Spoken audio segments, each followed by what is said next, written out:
Number 5. Flying cigars. Okay, so the first piece of footage we're going to take a look at today is this amazing footage of a cylindrical UFO that's got even the skeptics and the experts scratching their heads watching. Now, you come take a look and see if this makes you a true believer. You can see pretty clearly, unlike most UFO footage, there is something very strange in clear view. Now, we see a lot of videos or stories about cylindrical UFOs, but we don't often get to see them so up close, so stabilized, so enhanced until this beautiful little clip. Now, there's a couple things going on here that make this clip a little shinier than the average clip. For one, we can see the objects going behind the clouds, some low visibility there. The object shimmers with a metallic surface. It looks seamless, as if it's one solid capsule or a big giant pill. But most interestingly to me, it doesn't show any sign of propulsion. No trail of smoke, no exhaust, no big old rocket on the back. So what is driving it forward? The object is seen making multiple sharp turns at very, very high speeds, instant acceleration. So whatever is making it move is tremendously powerful. Perhaps there's some sort of fantastic anti-gravity technology that's keeping it up in the air. Now, the original uploader said that this object, despite its incredible speed, made no sonic boom, when it definitely should have been. Viewers who are significantly better with numbers than me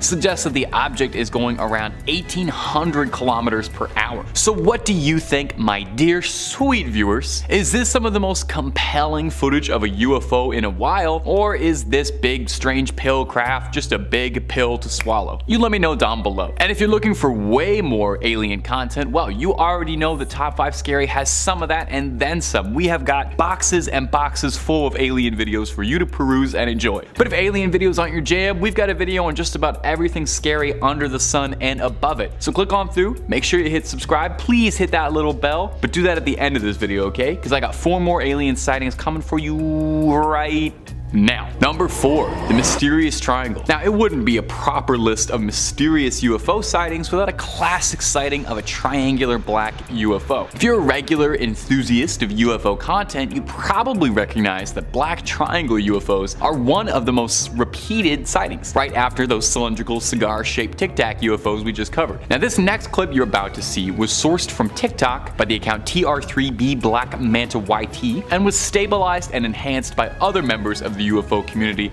to highlight the clip, and we're glad they did, because this is about to blow your mind. Take a look. Now, a very popular conspiracy theory in the sort of UFO stratosphere is that the existence of these black triangular crafts are traced back to a purported top secret aircraft developed by the US military, codenamed as the TR-3 Black Manta, hence the name of the TikTok account we sourced this from. Now, the alleged Black Manta is a classified stealth reconnaissance plane capable of vertical takeoff and landing, as well as extraordinary maneuverability. It's believed that it's got supremely advanced propulsion systems and radar evading technologies, allowing it to operate undetected. Now, believers in this theory state that sightings of black triangular UFOs are sightings of this classified aircraft, and that the government uses UFO conspiracies as a way to divert attention away from their covert operations. Now, not to get too tinfoily, but that sounds incredibly likely. There are some who believe as well that the TR-3 could be proof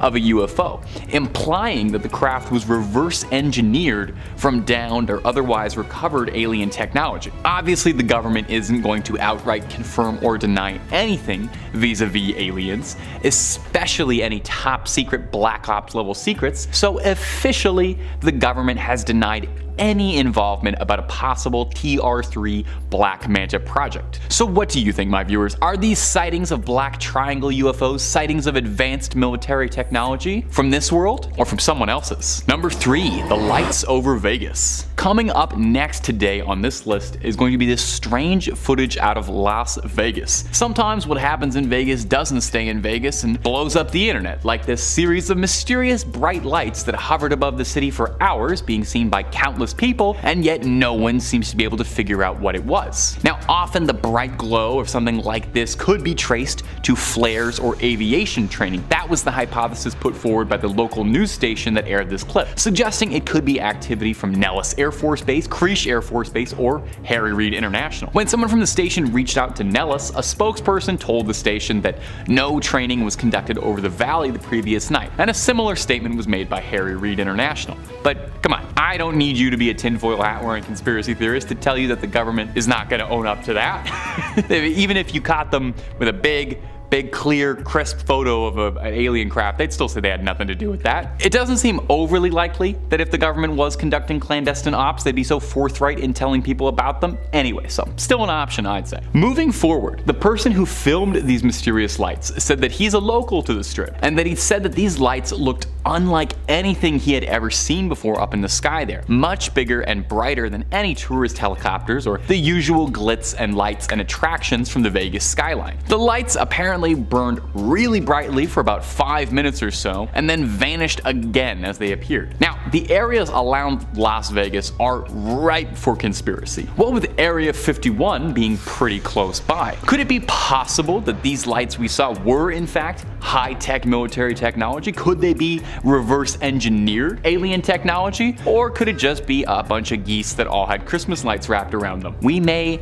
honestly never know. Number 2, the flying saucer over Phoenix. Coming up next today in our collection of UFO footage collected by average Joes on the ground is this sighting from Phoenix, Arizona of what looks to be a pretty clear-cut flying saucer flying sideways through the sky. Now, we've seen a cylinder, we've seen a triangle, and we've seen a series of strange floating lights, so I think it's high time that we round out the collection of UFO footage by adding in a flying saucer, the most classic of all UFO sightings. You close your eyes, you imagine a UFO, you probably imagine a little flying saucer, a little glass bubble, a little green guy in there. In this clip, we can see some vaguely disc, saucer-like effigy hurtling through the sky at a rapid speed. Now, unfortunately, this clip is a bit older and came at a time before 4K cameras were the norm, and so we can downright count the pixels on the screen. It's like a vintage throwback. It's hard to make out exactly what's happening in the clip, and the details of it are a bit muddled. It would be great to be able to see the craft in more detail and make out some of the individual elements of it just to prove or disprove anything. More than a few commenters when this clip was posted suggested that it could just be a balloon, which would definitely be a bit of a bubble burster. I feel like a balloon is the answer to 99.9% of all UFO sightings. It's just a strange balloon that got loose. Now, I can see some elements of that in some shots. The craft looks like it's reacting to the wind more than it does being blown around rather than soaring through the sky. As well, there's no visible exhaust or method of propulsion shown, but it could be possible that whatever entity was piloting that craft has technology above and beyond what we could ever dream of and has no need for propulsion. So what do you think? Proof of an alien civilization scouting out the planet caught on camera by someone looking up at just the right time? Or is this just a balloon that needs some hot air let out of it? And number 1, the balls of fire in La Plata. And finally, coming in at the number 1 spot today in this list of amateur alien auteur films is this strange footage captured recently in La Plata, Argentina. 2 fireballs were seen hovering in the sky, which is that's pretty odd, all things considered. They appeared seemingly out of thin air in the night sky and remained hovering in place for 5 minutes or more. It's strange that 5 minutes seems to be the key amount of time that fireballs hang up in the sky. At the time of the sighting of the fireballs, there were no storms, it's a clear night, and these fiery red flares light up the night sky like they're gigantic evil eyes staring down at us. Very imposing. We could see tons and tons of people coming out to take photos and gawk and try to figure out what was happening, so this isn't a one-off camera glitch or someone getting crafty with CGI. We've got loads of eyewitnesses accounting for this. Now, some skeptics have suggested that this could be rocket vapor or something left over from a Starlink operation. Now, maybe it's because I'm not a rocket scientist, I'm just a YouTube host, sort of, but I'm not convinced. Many reports flooded in around this one particular incident, with residents all describing them as shining fireballs in the night sky. Well, local government tried to come forward with an explanation, believing that it came from a petrochemical plant, with the leading explanation being that the flames were from 2 catalytic units in the plant, causing a flare for a short period of time. Now, despite that being the official story, there are of course still some skeptics who think that's just a convenient cover-up to prevent local residents from getting their hands too close to the actual truth, with some locals claiming they've seen lights from the plant before and they're never that bright or that high up in the night sky. So, like all the other ones, I will leave it up to you. These mysterious balls of flame, something about aliens or something not about aliens? It really could be either one of those options or nothing. Anyway, something to consider. Number 5, the USS Omaha. Coming up first today on our list of unexplained UFO sightings on camera is going to be this wild footage taken off the coast of San Diego from on board the Navy ship USS Omaha. The video footage was shot on an FLIR camera, which is an incredibly expensive, fancy bit of tech. It's a thermal camera to detect heat. It's perfect for this sort of thing. And if you want one for yourself, civilians can buy these cameras. They cost $300,000. That's about 1 month's rent in Toronto. Very fair. In the footage, we can see what looks to be a sphere-like object flying over the ship before entering the water. The Omaha claimed that for days before this incident was recorded, they were seeing drone-like objects flying around their ship that the crew had no knowledge of. This footage was taken from a crew member trying to ascertain what it was that they were dealing with. Now there is some audio on the clip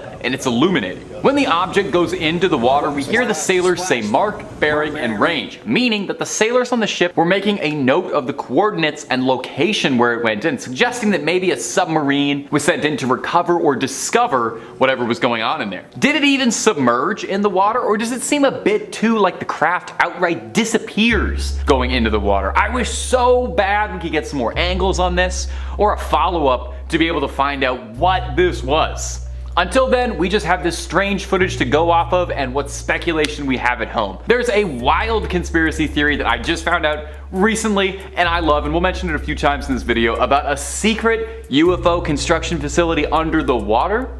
Maybe this drone was heading on home. Who knows? And if you're looking for way more conspiracy theories about really anything, aliens, Bigfoot, JFK, you name it, we got all of that and then some on Top 5 Scary. We really have a video on just about anything and everything you can think of that's freaky and eeky. So hit subscribe, make sure you hit that little bell so you don't miss a scream, but if you wouldn't mind, do that at the end of this video, because I got 4 more stories of UFO sightings coming up for you right now. Whew, number 4. Our next clip comes to us from the UFO subreddit, and it was posted by user The Firo, saying, "This video was taken by a good friend of mine on a flight to El Paso, and as soon as it gets noticed, it's gone." In the video, we can see we're in the passenger seat of a jet, high above the ground. And flying around the windows is an unexplained object zipping around at high speeds. Saucer-like object, looking a bit like maybe it was a frisbee that got tossed into the air by Godzilla. Now, it does definitely look like a classic flying saucer, like what you imagine a UFO to be, but not as many people were convinced. More than a few people in the comments section for this one were a little skeptical of this high-flying footage. Several commenters suggested that this flying saucer is actually little more than a reflection of something from inside the plane's cabin, suggesting that if you pause enough and look right in the video, you can see the object's reflection being repeated in the window pane. Now, there are just as many people suggesting that it is a solid object existing outside the plane. The trouble is, we've been given very limited footage and it's hard to tell, and there was no follow-up by the original poster to provide any more details, so we only have this little excerpt that we've been given. Whenever there's a scenario like this, I do like to leave it up to you, my faithful YouTube comment audience. What do you think? Is this a flying saucer soaring above the clouds or just a reflection of some light? I could honestly go either way with this one. I will say it could easily be explainable as a reflection, but I also feel like the object has a certain weight to it. I don't know, I'm directly in the middle for this one. I'm a centrist on this video. It should have been the number 3 point, but it wasn't. Anyway, jury's out. Please let me know what you think of this. Let's move on to number 3. Number 3, New Delhi. Coming up next is going to be this clip shared online with the caption, "A weird set of lights above New Delhi." Take a look-see. So in the clip, pretty clearly we can see, yeah, there's some strange lights going on in the night sky above New Delhi. There's a scattering of lights above the city's horizon. Now, immediately your first thought might be that it's drones, which is a reasonable assumption when it comes to UFO stuff. I feel like several videos that come out of little glowing lights dashing across the night sky usually end up being civilian drones. However, the original poster clarified that drones are illegal in India and aren't widespread at all for civilians. And on top of that, the area that's being filmed is said to be in the slums, where it's incredibly unlikely that anyone would have access to drones. The poster added this little bit of context with the video. "I saw this today around 8 p.m. in New Delhi with a friend. It was massive. This cannot be a building, as there is no tall building in that direction, only slums with heights of about 4 to 5 floors, yet this building looked as tall as the Burj Khalifa. There was a moderate wind going on, and I thought, if it's drones, why aren't they swaying? Not to forget, drones are illegal in India and especially in New Delhi. It looked massive in the sky. I wish the camera saw what my eyes could see. It could absolutely blew me away. I've been to drone shows, but this looked nothing like it. Any idea what this could be? Also, I agree. I wish our cameras did just capture exactly what our eyes saw. It would make all this UFO stuff so much easier, and also I would finally get a nice picture of the moon to have on my phone. Now, some people in the comment section on this clip suggested that maybe it was a laser light show, but that's just speculation and nothing concrete. Well, one particularly good suggestion from a commenter that did make me laugh said that the original poster should have ran towards the lights to see what happens and investigate up close and personal, you know? Worst case, yeah, you get abducted, never see your friends, family, or home planet again, but you also would get the ride of a lifetime, and if you do survive to come back home, you get an amazing story to tell people. So live a little. Number 2, Garden Ridge. Our next offering for your entertainment, and I hope your amusement, is this short clip that was uploaded to YouTube pretty recently. UFO spotted over Garden Ridge, Texas. In this clip, we can see a somewhat strange flying object that looks a bit like a cocoon being propelled forward, or maybe even a beehive or something. The entity has no propulsion or trails behind it, which really doesn't explain how it's moving forward so fast. Some sort of anti-gravity manipulation technology that I don't understand. Is that too wild to speculate that an alien has that? Now, we've seen cocoon-like UFOs a few times doing these videos, actually. We saw them a bunch. I don't know if you remember, one of them turned out to be Mr. Peanut, but most of them are UFOs. I'd say after triangle UFOs or little light clusters, I probably see videos of little cocoon-like UFOs like this more than any other kind. So what are these cocoon-like UFOs that keep appearing, and why do they all look so similar? This lack of propulsion too is really puzzling me. Now, the original poster returned after the fact to add a little bit of clarity in the comments. He said the object was moving with the wind, not against it, so maybe it's possible it's something like a weather balloon that has been swept up in an air current. That's usually what most of these clips turn out to be. I would love to see a statistic on how many UFO sightings are actually weather balloons, because I suspect it's probably like 99%. Another commenter suggested that this could be an object heading towards Randolph Air Force Base, speculating that the UAP seen in this video could be a manned jetpack or a very tiny stealth craft of some kind, which would be pretty cool, or even some sort of new drone technology the US military is developing. Now, among other things though, the original uploader did admit and suggest that this really could just be a balloon, suggested that he thought it might be attached to a floral arrangement that somebody let go of. Hey, maybe an alien was picking up a last-minute Valentine's Day gift, or hey, maybe an alien had to apologize to someone, you know? Maybe a probing went wrong and a little flowers was the only thing that could smooth it over. I wonder if they'll keep that in the video. Number 1, the A-10 over Arizona. And coming up at our final spot today for crazy UFO footage is going to be this dramatic footage of a spherical UAP being filmed tailing an A-10 aircraft over Arizona. The footage was filmed by a mobile scope truck recorded by the DHS, that's the Department of Homeland Security. The craft caught on camera is one of unknown origins, well, obviously. So why it's a UFO. The U doesn't stand for usual, it's unidentified. Now, there's really not a lot to go on from this clip, as the original uploader didn't provide a ton of insight or backstory beyond the short clip, so we're left with mostly speculation. Similar to the previous clip, I have to wonder maybe if this is a drone of some kind due to its size in comparison to the rest of the craft, which dwarfs it. Could this be an unmanned craft? Is someone piloting it from a remote location far away? Now, earlier in the video, I quickly shouted out a conspiracy which I recently discovered, and I hope we can do like a full video on it because it was fascinating, saying that a majority of the crafts that we see in UFO videos are scout crafts that come from a construction facility hidden somewhere deep beneath the ocean from a civilization that predates ours. This advanced technological facility is manned by an artificial intelligence that keeps it running autonomously and produces these small crafts naturally to scout out the planet and, well, I don't know yet what they're doing, but something alien. Now obviously that is a very tinfoil hat theory. I got it from a less than reputable website, but it is a ton of fun to speculate on and would certainly make sense why there are so many sightings of these similar objects if they were all literally coming from the same factory line. And also, wouldn't that just be the nicest, I don't know, funniest little ironic cap to aliens if we're spending all our time looking up but they've been below us the whole time? Anyway, something to think about. Number 5, the Phoenix Lights. If you ask most people what the most famous UFO sighting in the world was, they might say the Roswell, New Mexico incident. It's definitely the most referenced in pop culture. There's a CW TV show about it that's had like 10 seasons. Roswell is almost synonymous with the concept of flying saucers. But the most documented UFO sighting occurred in 1997 in Phoenix, Arizona, when a series of bright lights in the sky were seen together by hundreds of people. Okay? This isn't just some passing dot, this was something hundreds of people corroborated on. Now, like any good UFO sighting, there's no real concrete answer as to what happened, and only speculation to go on. So let's run through the facts. It was on March 13, 1997. Hundreds of people around Phoenix described seeing these vivid, bright lights,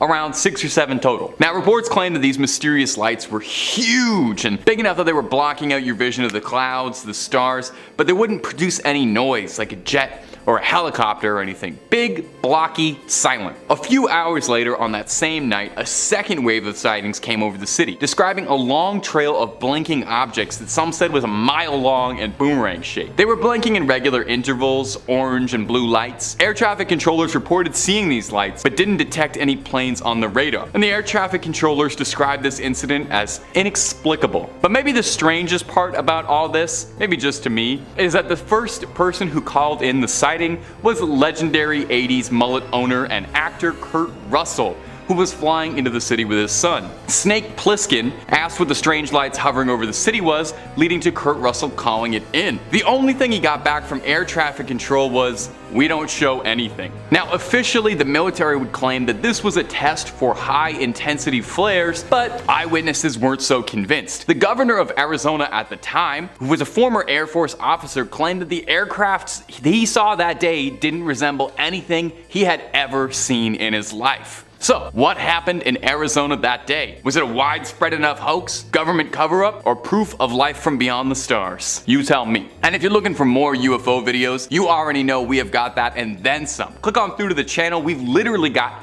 hundreds of UFO videos. You could be watching them for the rest of the evening. But if UFO stuff ain't your jam, we've got cryptids, conspiracies, true crime, fake crime, pretty much anything you could want. So hit subscribe, hit that little bell, and don't miss a single thing. But do it at the end of this video, would you kindly? We got way more UFO sightings coming up for you. Number 4, Japanese Flight 1268. Our next sighting comes to us out of Japan. Well, the skies of Japan. It's a video about flying objects after all. It was in November of 1986 when a pilot on a cargo flight thought that he made a close encounter of the third kind. When Captain Kenju Terauchi and a skeleton crew were flying a cargo delivery of some fancy bougie French wines into Japan, when Captain Terauchi claims he saw shining bright lights surrounding both wings of the plane. Now initially Terauchi said at the time he thought that this was just US flown fighter jets patrolling around the border of the Soviet Union. But when he got a decent look at the craft, he realized these weren't friends of Uncle Sam. He said, "2 spaceships stopped in front of our face, shooting off bright lights." He continued saying, "The inside of the cockpit shined brightly, and I felt warm in the face." These aircraft in particular were described as being cuboid, I guess they're Borg ships, with jet propulsion systems clustered around a dark center. At the same time that these unidentified objects were soaring by the plane, these objects seemed like they were jamming the plane's communications in some way, as Terauchi and the crew couldn't contact ground control at all during the sighting, as if there was some electromagnetic field. The rest of the crew, however, wasn't quite as convinced by this strange encounter, with the co-pilot and flight engineer believing that the objects they saw were not but strange lights, and agreed that they were definitely unexplained and they couldn't find a reasonable possibility for what they were, but that they didn't necessarily think they were flying saucers. A committee looking into the phenomena claims that it was just light refraction through ice crystals suspended in the clouds, but that doesn't quite explain how the cockpit got warm or anything like that, or where the communications were going. So what do you think? Aliens or ice crystals? Number 3. The Betty and Barney Hill incident. It's sad how many people see a UFO and no one else in the entire world will believe them. You know, not their friends, not their family. That's why this case is different. A young married couple claims that not only they saw a UFO together, but they were abducted together. That's one for the memory books. You know, they say the couple that probes together stays together. It's a fairly well documented case. It even served as the inspiration behind the alien abduction story in American Horror Story Asylum. And how about Evan Peters, huh? Love that guy. Anyway, the real story revolved around Barney and Betty Hill in 1961. The two of them were driving home through New Hampshire when they both saw a blinding bright light flying above them in the sky. Betty started to feel dizzy, and the two of them soon found themselves asleep on the road. A moment passed, and they found themselves parked in their driveway 2 full hours later, not remembering a second of what had happened. The couple claimed that they had traveled to a star system 39 light years away called Zeta Reticuli. The two had connections and were able to get in contact with Air Force officials to report their strange sighting, and would spend the next few years trying to explain their case to anyone who would listen in the desperate hopes of getting some help and some answers. Barney would meet with a psychiatrist regularly who he told that he kept having nightmares where he was being operated on by small gray-skinned, slanted-eyed creatures that would take samples of his skin, his fingernails, his flesh to do with he did not know. So the psychiatrist had him undergo hypnosis therapy, his wife as well, hoping perhaps that something repressed could be unearthed, and maybe they should have left it alone, because what they found was terrifying. When going under hypnosis and waking back up, Betty was able to draw a scientifically accurate map of the star system from memory, creating a map that was nearly spot on to the real Zeta Reticuli. This incident inspired the Air Force to launch Project Blue Book to collect more stories of UFO abductions like this. Number 2. Kenneth Arnold. If you've ever wondered why flying saucers became the default term for UFOs as opposed to something like flying cigars or flying triangles, it has a very large part to do with this next story, which was one of the first big mainstream sightings of a UFO in 1947. Now interestingly, possibly coincidentally, possibly not, this incident occurred only a few weeks before the infamous Roswell, New Mexico incident, so UFO fever was just on the brain around 1947. This happened to Kenneth Arnold, a clean-cut all-American aviator. He was flying a small private plane over Washington around Mount Rainier on a scavenger hunt of sorts for the wreckage of a downed plane, which had a fairly significant reward offered by the Army for its salvage, which Kenneth was after, of course. While he was prospecting, Arnold claims to have seen nine blinding bright flashes of light, flying in a bizarre pattern like the tail of a kite. Described as saucers moving at an incredible speed, Arnold tried to do his level best to assess what these things were from the seat of his aircraft, working out how fast they were moving, taking his watch and clocking from when they reached the peak of the mountain. He worked out that they were going about 1,700 miles per hour, which is pretty darn fast considering in 1947 humans had just broken the sound barrier at 700 miles per hour, and that was an unbelievable leap in technology. Whatever it was Kenneth saw, it was something far more advanced than anything he'd ever seen on Earth. When he'd landed, he told the crew at the airport about everything that he'd seen, suggesting that he'd seen missiles or maybe some experimental new tech. For weeks after, Arnold would become a media darling, being interviewed by several reporters, all hoping to get the big scoop on this. Part of what made this such a defining UFO story for the American people was how earnest Arnold was about his story. He was an honest man who provided straightforward facts, experience with aviation, a mathematical and rational approach to all of this, and very little in the way of wild speculation.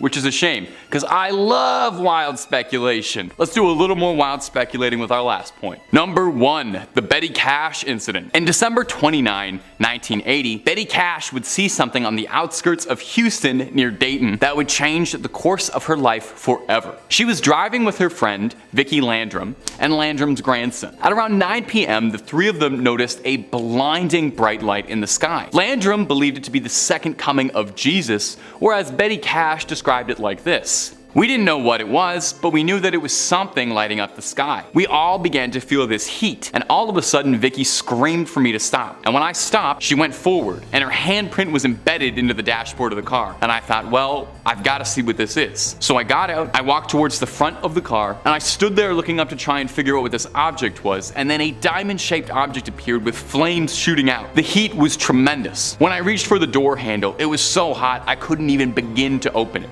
The only thing I was thinking while all this was happening was, are we gonna make it out of this alive?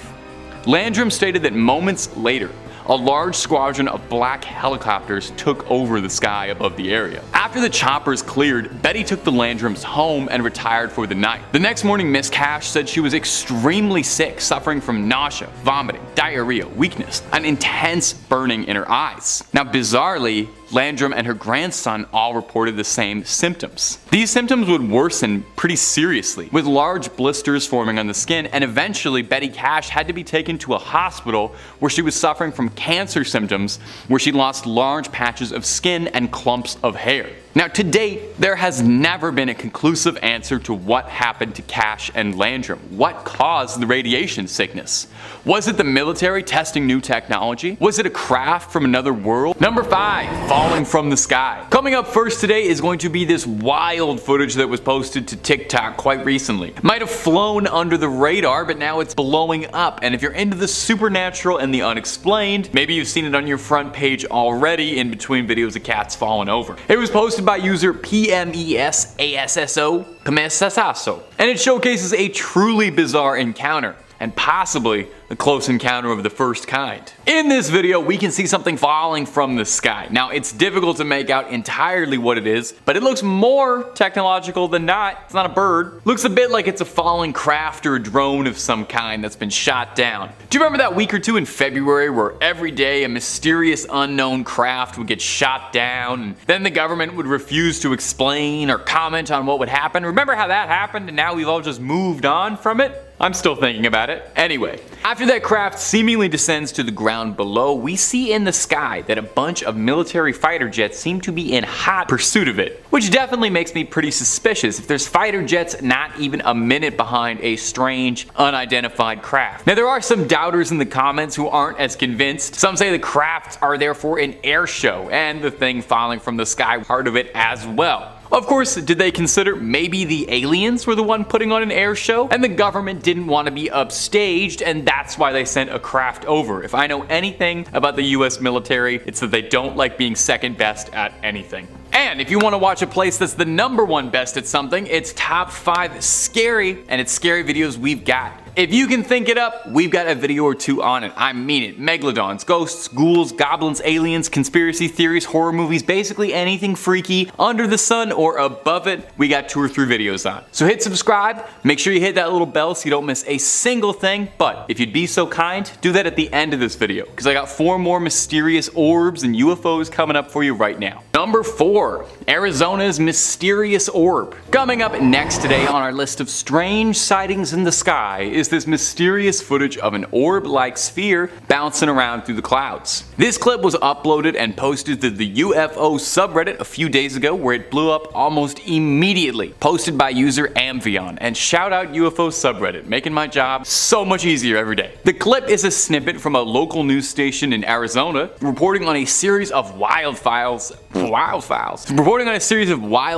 in San Bernardino, California. When the camera catches something a little hotter, that's a pun if you see what I did there, you can see a strange little orb floating around high above the forests. Now, it's very difficult to tell from here, but it looks to be moving at an incredibly fast speed, with seemingly no method of propulsion or exhaust trails to be found. It can even be going through the smoke at one point during the video, which would be catastrophic for most aerial craft, as this area would be far, far too hot to approach via helicopter. Now, a user in the comments added a little bit of additional insight too. It looks very far out from where anyone could be piloting a drone. Looks to be a few miles out in the brush. Any civilian would be heavily discouraged, if not outright prohibited, from flying a drone near a wildfire area, with a possible crash with a helicopter being disastrous. So it has to be something that wasn't supposed to be in that airspace, or maybe doesn't even know where it is. So it's hard to tell what's going on with this one. I'm not sure what any skeptical answers or rational answers could be beyond the usual catch-all of strange drone or weather balloon. The object doesn't move too erratically or non-humanly, so it doesn't seem like it itself is making the decisions. I'm really not sure what this could be, my friends, which means you know what time it is. You let me know down below what you think it might be.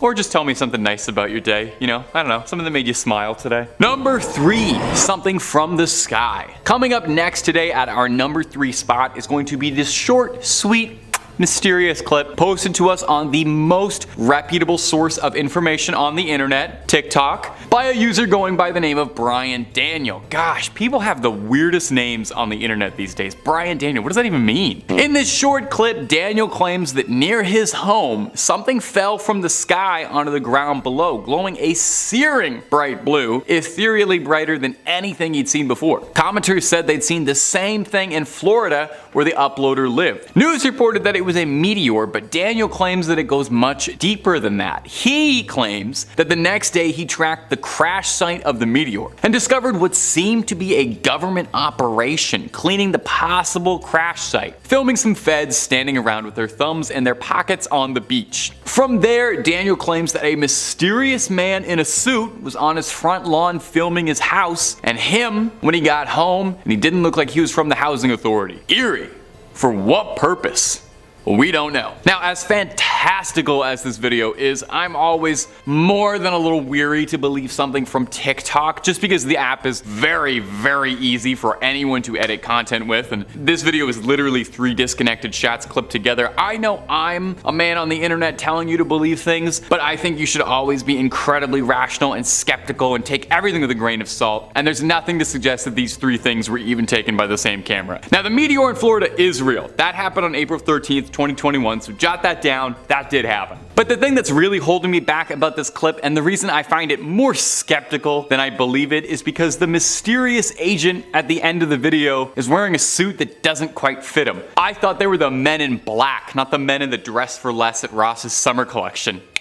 Bet you didn't know I could go there. Number 2, what's on the moon? And coming in next today is going to be this incredibly weird clip posted to TikTok recently by a user going by the name of Larry Liu. Now, this is one of the stranger supernatural UFO clips I've seen in a few minutes. You'll see why in a few seconds. You'll definitely want to see this. In this strange clip, we can see something filming something bizarre that seems to be orbiting the moon. We can see some unknown objects flying around our moon, getting a little too close for comfort. That's our moon. Is that our own technology? Are these man-made satellites, or are these scouts, drones, or something else not of this world? Now, before we really put our tinfoil hats on and get wild with the speculating, we need to talk about the zoom in and the quality on this camera. I am inclined to believe that this guy works for NASA because he seems to have the James Webb telescope in his back pocket. I have watched innumerable, countless UFO clips for work, and I have literally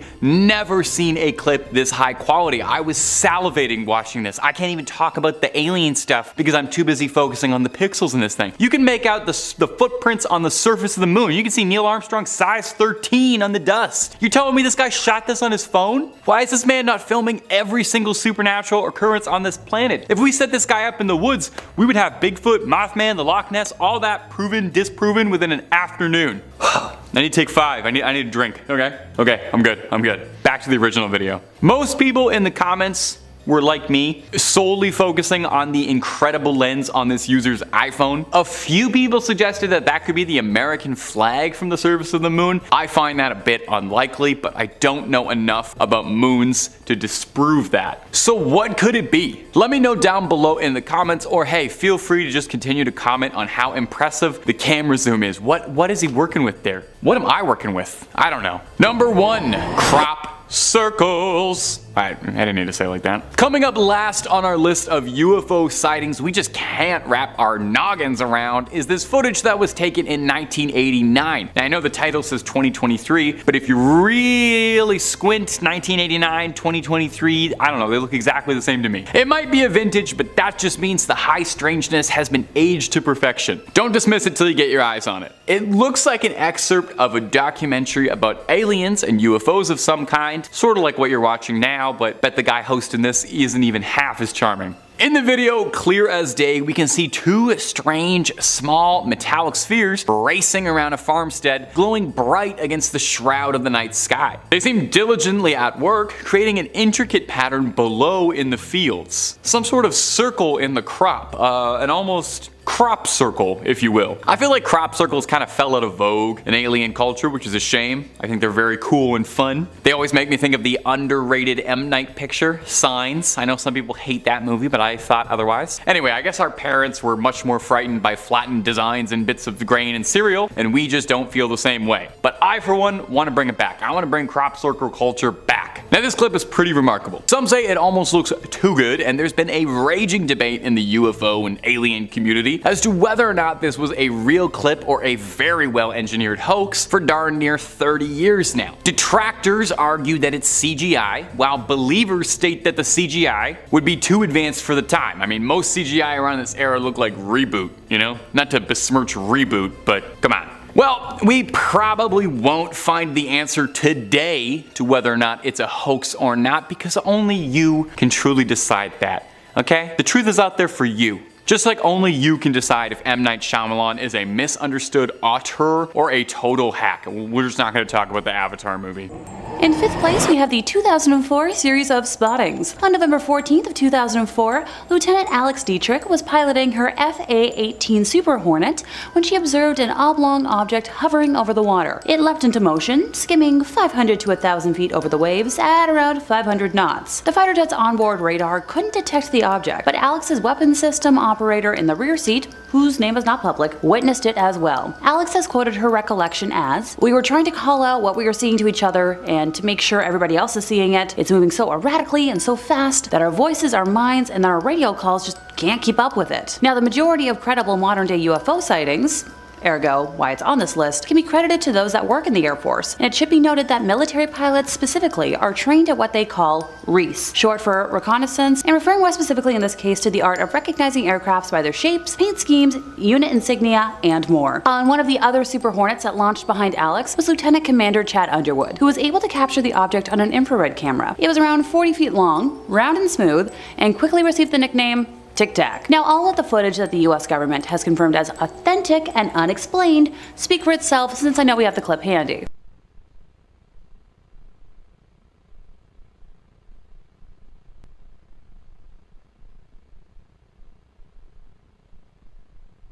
Around this time, starting on November 10th to be exact, Gary Voorhees, a petty officer on the USS Princeton guided missile cruiser, had been reporting apparitions on his radar screens in the same area, triple-checking his equipment before he made his report, and being the main technician responsible for that equipment, along with having 6 years of Navy experience at the time. Voorhees described what he was seeing as impossible. In just seconds, an object had dropped to the waterline from 60,000 feet, hovered, and then zipped away at high velocity, making right-angle turns that were quoted as being confounding and defying gravity. I'm not Elphaba. The objects returned for the next week, with Voorhees quoted as saying, "I was able to see it on the horizon during the night and during the day, and it definitely was a glowing object. Could I tell you for 100% certainty what it was exactly we were tracking?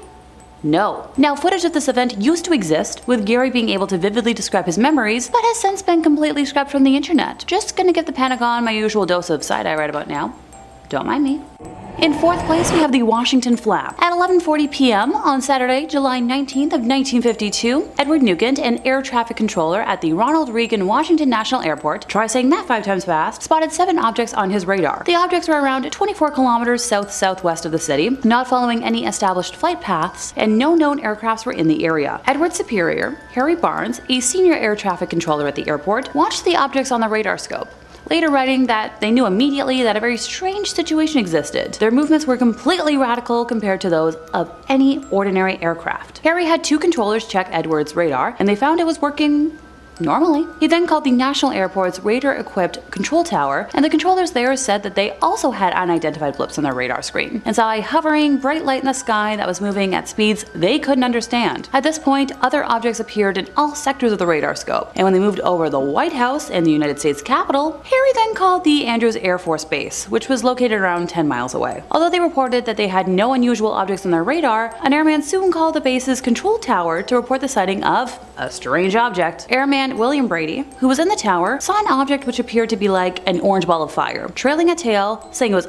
unlike anything he had ever seen before. Where have I said that already? As William tried to alert the other personnel in the tower, the strange object took off at an unbelievable speed. On one of the National Airport's runways, pilot S.C. Pierman was waiting in the cockpit of his plane for permission to take off. After spotting what he believed to be a meteor, he was told that the control tower's radar had detected unknown objects closing in on his position. Pierman observed 6 objects that he described as white, tailless, fast-moving lights over a 14-minute period. He was in radio contact with Harry during his sighting, and Harry later reported that each sighting coincided with a pip that could be seen near his plane. When he reported that the light streaked off at a high speed, it disappeared on the scope. Meanwhile, back at the Andrews Air Force Base, Staff Sergeant Charles Davenport observed an orange-red light to the south where the light would appear to stand still, then make an abrupt change in direction and altitude, with the phenomena happening over several times. At one point, both radar centers at National Airport and the radar at Andrews Air Force Base were tracking an object hovering over a radio beacon. The object vanished in all 3 radar centers at the same time. At 3 a.m., shortly before 2 United States Air Force F-94 Starfire jet fires from Newcastle Air Force Base in Delaware arrived over Washington, all of the objects vanished from the radar at National Airport. However, when the jets ran low on fuel and left,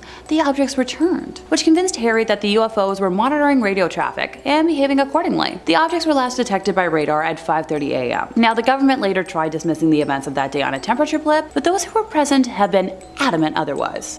In third place, we have the Go Faster video. The video, uploaded by the UFO investigative group to the STARS Academy of Arts and Sciences in March of 2018, was secured by a Freedom of Information Act request to the US government. The video was taken in 2015 off of the East Coast by an FA-18F fighter jet using the aircraft's onboard Raytheon AN/ASQ-228 Advanced Targeting Forward-Looking Infrared Pod, also known as the ATF-LIR. I know myself too well. I'll trip over my tongue if I try saying that any more than I just did, so it shall be called ATF for short. It's not the official short form, but work with me here. ATF is designed to allow pilots to track, target, and destroy targets on the ground at ranges of up to 40 miles. It should be noted that ATF is good at spotting, but not engaging aerial targets. Now, this video, nicknamed Go Fast by To The Stars, starts by explaining the various numbers and symbols that appear in the footage. You know, things like the aircraft's altitude, which was around 25,000 feet, and the fact that the ATF was pointed ahead and to the left of the Super Hornet. The readout also explains that the aircraft was traveling at 252 knots and in a 5-degree turn, and the unknown object was approximately 4.4 nautical miles away. The video shows the Super Hornet's weapons system operator repeatedly trying to acquire the UFO with the ATF's built-in auto tracker, which can pick out an object and keep it centered on camera. After 2 tries, the weapons system officer, or WSO for short, shouts, "Whoa, got it!" To which another person assumed to be the pilot says, "Woohoo! Whoa! What the bleep is that thing?" the pilot asks. The WSO later says, "Oh my gosh, dude."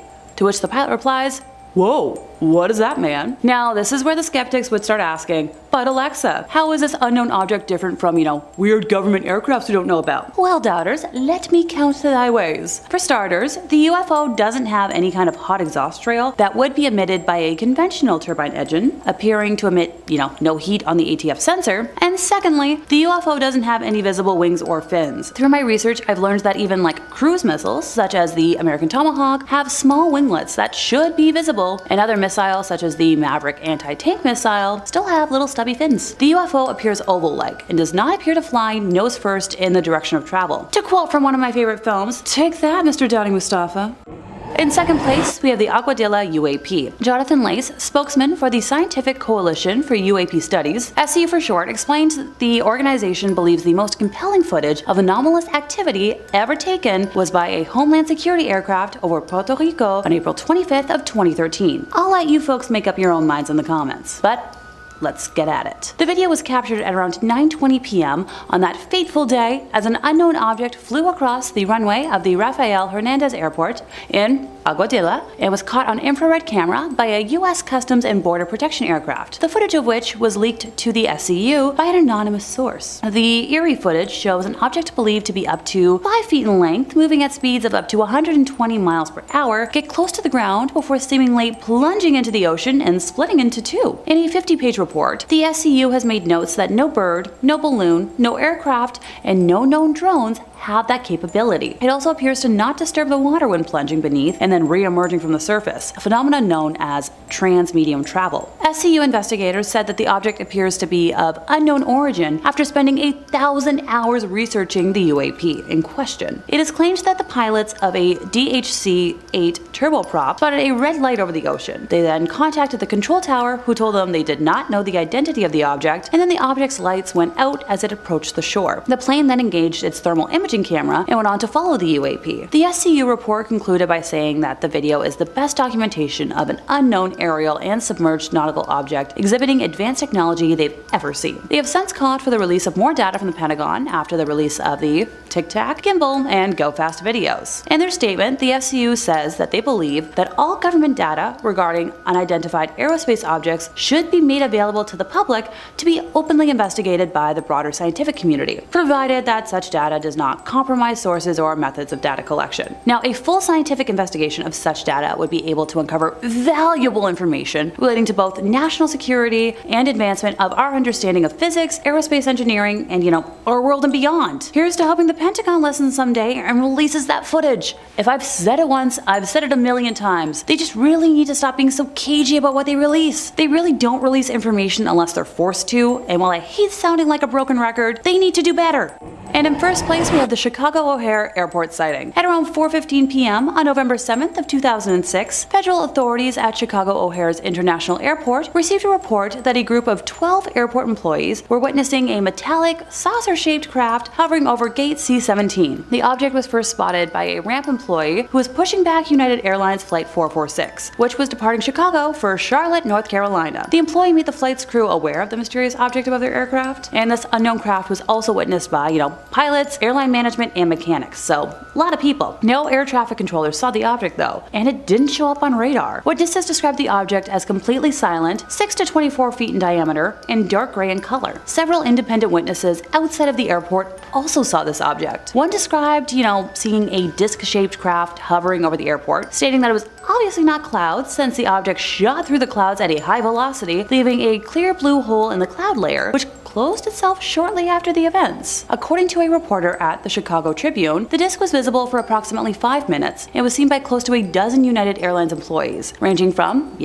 pilots and supervisors who heard chatter on the radio and raced out to see it. Both United Airlines and the Federal Aviation Administration, FAA for short, initially denied that they had any information on this sighting until the Chicago Tribune filed a Freedom of Information Act request. The FAA then ordered an internal review of air traffic communications tapes to comply with the request, which, what do you know, uncovered a call by the United supervisor to an FAA manager in the airport tower concerning the UFO sighting. If I haven't made myself obvious by now, I hate cover-ups, so I'm glad the Freedom of Information request was rightfully granted. UFO investigators have argued that the FAA's refusal to look into the incident contradicts the agency's mandate to investigate possible security breaches at American airports, such as in this case. The National Aviation Reporting Center on Anomalous Phenomena published a 155-page report on the sighting and has called for government inquiry and, improved energy sensing techniques, because if an airborne object can hover for several minutes over a busy airport but not be registered on radar or seen visually from the control tower, this creates a potential threat to human safety. Starting off this list in our number 5 spot, we have Project Grudge Report 13. Okay, so I've read quite a few different UFO sighting stories and stories of alleged alien abductions, and this is fully one of the most terrifying that I have ever heard of. So basically, the story starts off in March of 1956 when Air Force Sergeant Jonathan P. Lovett was assisting Major William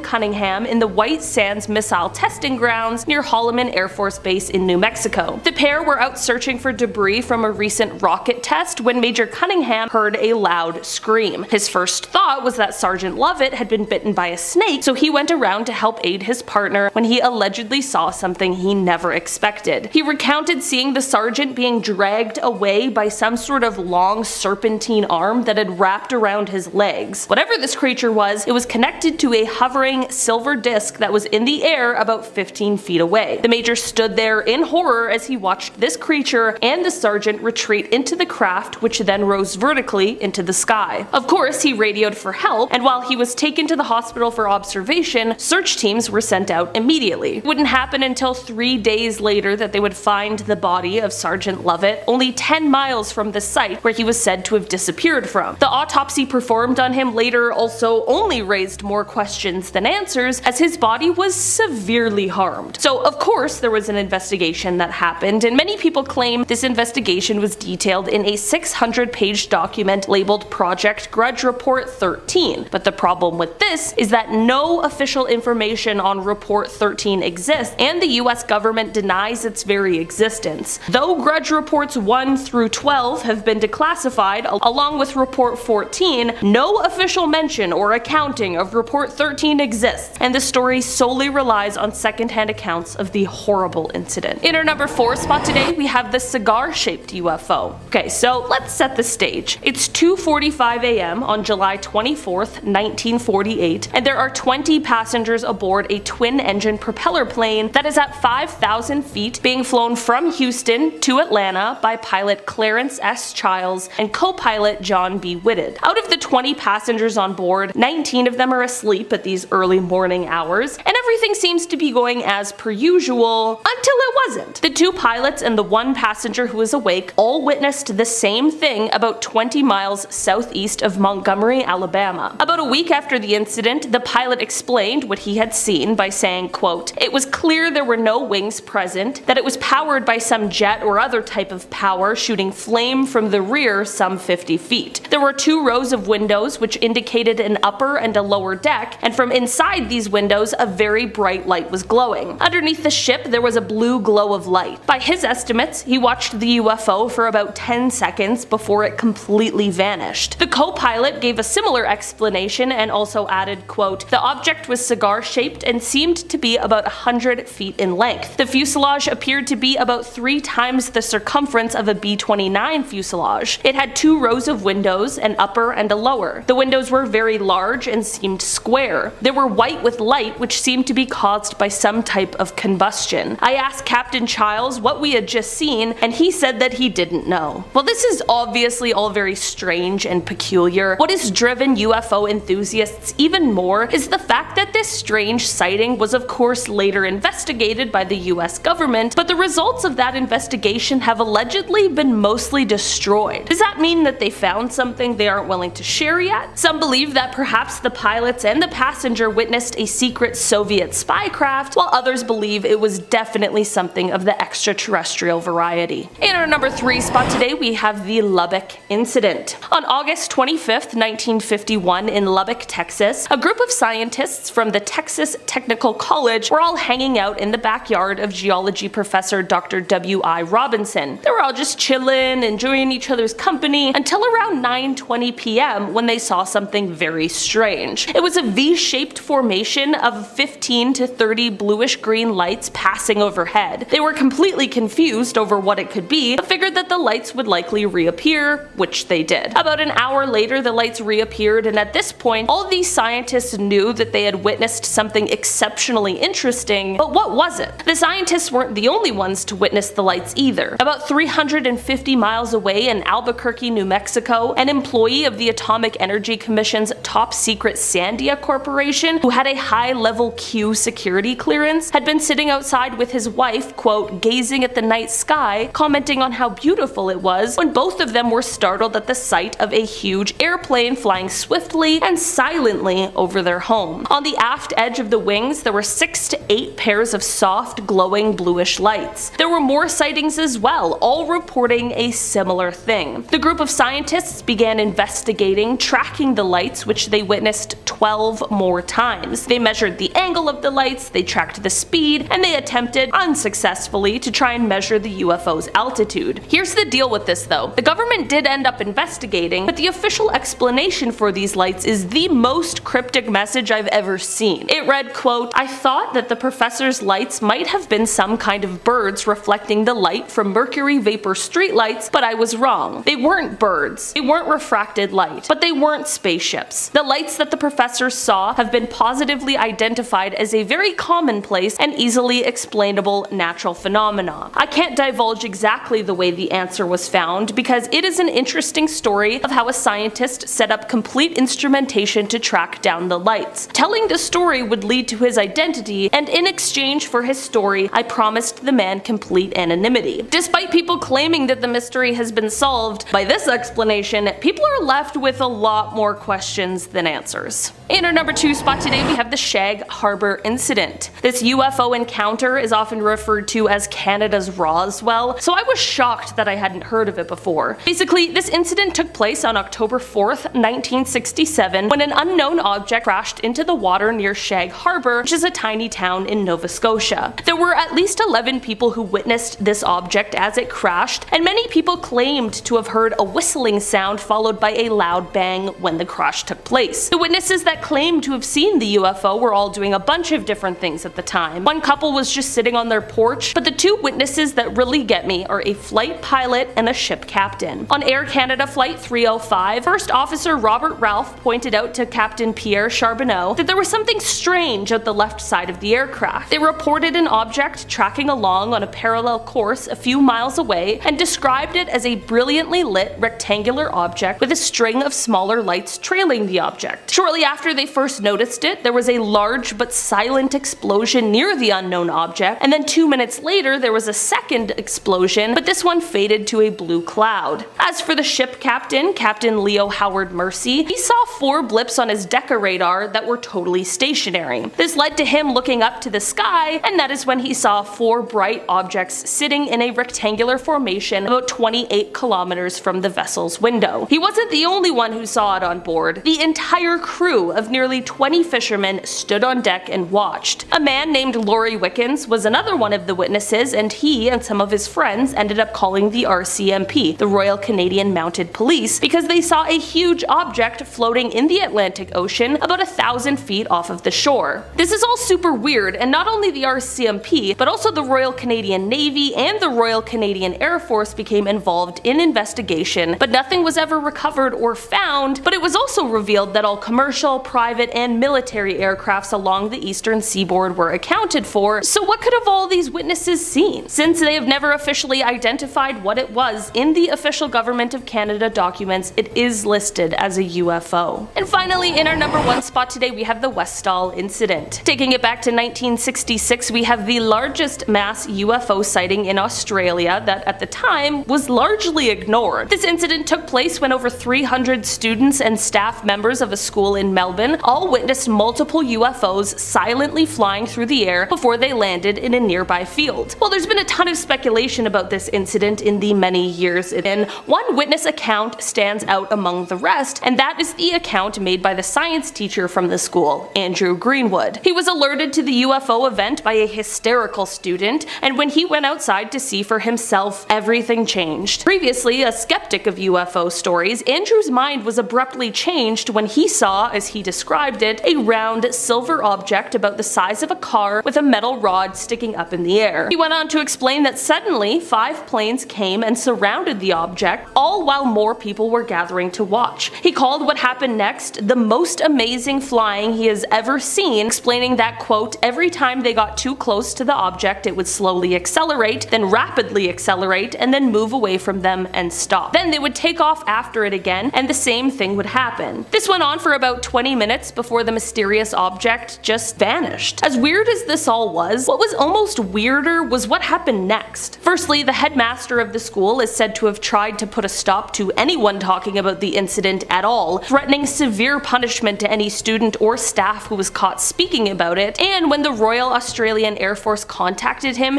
he refused to talk to them at all about it. There have also been stories of witnesses getting visits from people warning them not to speak of the incident. Andrew explained, quote, when he asked the physical education teacher to describe what she had seen herself so that he could compare it with his own observation, she just wouldn't say anything. Another witness who did talk to Andrew and described what she had seen in great detail, just 30 minutes later refused to speak to him and wouldn't say a word. Was this because of the threats from the headmaster, or was something else going on here? This is definitely one strange UFO story that leaves behind a lot of questions. Starting off, we have the original Roswell sighting. One simply cannot discuss aliens, UFOs, or anything supernatural without mentioning that fateful summer of 1947. Rancher W.W. Mack Brazel had found wreckage on his property in Lincoln County, New Mexico, roughly 120 kilometers north of Roswell, sometime between mid-June and early July, describing it as rubber strips, tinfoil, and thick paper. The ranch had no phone and no radio, leaving Mac completely unaware of the ongoing flying saucer craze, so he gathered the debris and just pushed it under some brush to dispose of it. This was not the first instance of a flying disc spotting in the region,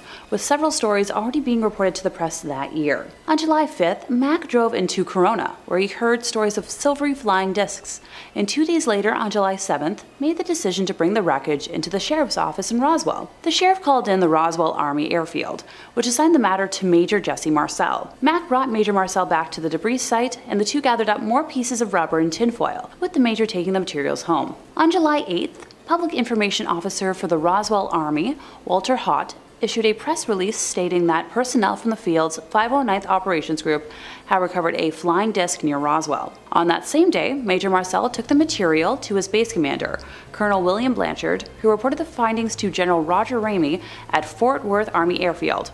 FWAF for short. General Ramey ordered that the material be flown to Fort Worth immediately, leaving Marcel to board a B-29 Superfortress to make the flight. As soon as Marcel brought the material to General Ramey's office, both Ramey and his chief of staff, Colonel Thomas Dubose, identified the material as pieces of a weather balloon kite. The weather officer on duty explained to reporters that ray wind devices were used at around 80 weather stations across the country. The balloons were attached to a 6-pointed reflective device that looked like a silver star. After launch, the balloon would expand with increasing altitude before bursting at around 60,000 feet, with pieces dispersing in their fall to the ground. Now, after the initial newspaper reports of 1947, the Roswell incident faded from public attention for more than 30 years, until the late 1970s, which brings us to February of 1978, when UFO researcher Stanton Friedman interviewed Major Marcel, whose statements contradicted those he made to the press in 1947, saying they wanted some comments from him, but he wasn't at liberty to do that.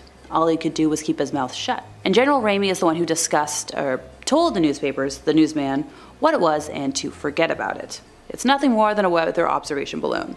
Of course, they both knew differently. Now, while he didn't elaborate on that statement, and I wish he did deny the popular theories at the time of any bodies being found near the debris. After the United States congressional inquiries, the General Accounting Office launched an inquiry and directed the Office of United States Secretary of the Air Force to conduct an internal investigation. A report released in 1994 concluded that the material recovered in 1947 was likely, keyword here, debris from Project Mogul, a military surveillance program employing high-altitude balloons in classified portions of an unclassified New York University project by atmospheric researchers. A scholarly consensus emerged concluding that the military had decided to conceal the true purpose of the crash device, allegedly nuclear test monitoring, and instead inform the public that the crash was of a weather balloon. The balloon had allegedly been launched from Alamogordo, Army Airfield a month earlier, carrying a radar reflector and classified Project Mogul sensors for experimental monitoring of Soviet nuclear testing. The Air Force reports were dismissed by UFO experts as being either disinformation or simply implausible. Yeah. Now, the scary part about all of this for me is counting how many times the government has changed its tale, expecting the general public to believe them each time. Which story do you believe? In fourth place, we have an anonymous report from 2013 from Athens, Texas. A retired military firefighter and commercial pilot, who was also a former astronaut, submitted his account of what happened around 10:15 p.m. on the evening of July 5th, 2013, to the National UFO Reporting Center, also known as NUFORC. He reported that he and his family were sitting outside, and when he looked up into the sky, he observed a fairly large orange glowing orb moving rapidly overhead at around 90 degrees of elevation. A minute or two later, his whole family spotted a group of 3 similar objects along the same flight path as the first one. The objects allegedly gave off no sound and seemed to glow from atmospheric heating. He and his family attempted to record the objects using their iPhones, although the grainy dark video was of no evidential use. A direct quote from him reads, "They moved much faster than orbital satellites, like the International Space Station, or airplanes, but much slower than meteors, and did not change brightness as a meteor would upon entering the atmosphere." So, if a former astronaut and pilot has no explanation for what he witnessed, what the heck was it? In the middle of our list today, we're discussing a San Antonio spotting of 7 donuts in the sky. On May 19th of 1952, an air crew flying an RB-36 reconnaissance aircraft reported spotting a series of, you guessed it, several donut shapes appearing in the sky, and were able to take photographs to accompany their incident report, which can be found in National Archives. The crew of 22 reported flying just north of Sonora when they originally spotted the phenomenon, stating that the plane was headed on a 301-degree heading at 18,000 feet, with relatively calm winds for that altitude. At 8:05 p.m., the objects appeared just to the left of the bomber's nose, at a range estimated by the crew to be around 80 to 120 kilometers ahead. The objects were stacked vertically from approximately 25,000 feet to 60,000 feet. And even with all the photographs and drawings, there is still no definite answer as to what was spotted. In second place, we have the Washington Flap. At 11:40 p.m. on Saturday, July 19th of 1952, Edward Nugent, an air traffic controller at the Ronald Reagan Washington National Airport, try saying that 5 times fast, spotted 7 objects on his radar. The objects were around 24 kilometers south-southwest of the city, not following any established flight paths, and no known aircrafts were in that area. Edward's superior, Harry Barnes, a senior air traffic controller at that airport, watched the objects on the radarscope, later writing that they knew immediately that a very strange situation existed. Their movements were completely radical compared to those of any ordinary aircraft they knew of. Harry had 2 controllers check Edward's radar, and they found it was working pretty normally. He then called the National Airport's radar-equipped control tower, and the controllers there said that they had unidentified blips on their radar screen, and that a hovering bright light in the sky was moving at speeds they couldn't understand. Now at this point, other objects appeared in all sectors of the radar scope, and when they moved over the White House and the United States Capitol, Harry then called the Andrews Air Force Base, which was located around 10 miles away. Although they reported that they had no unusual objects on their radar, an airman soon called the base's control tower to report the sighting of a strange object. Airman William Brady, who was in the tower, saw an object that appeared to be an orange ball of fire, trailing a tail, saying it was unlike anything he had ever seen before. Now, where have I said that? Oh yeah. As William tried to alert the other personnel in the tower, the strange object took off at an unbelievable speed. On one of National Airport's runways, pilot S.C. Pierman was waiting in the cockpit of his plane for permission to take off. After spotting what he believed to be a meteor, he was told that the control tower's radar had detected unknown objects closing in on his position. Pierman observed 6 objects that he described as white, tailless, fast-moving lights over a 14-minute period.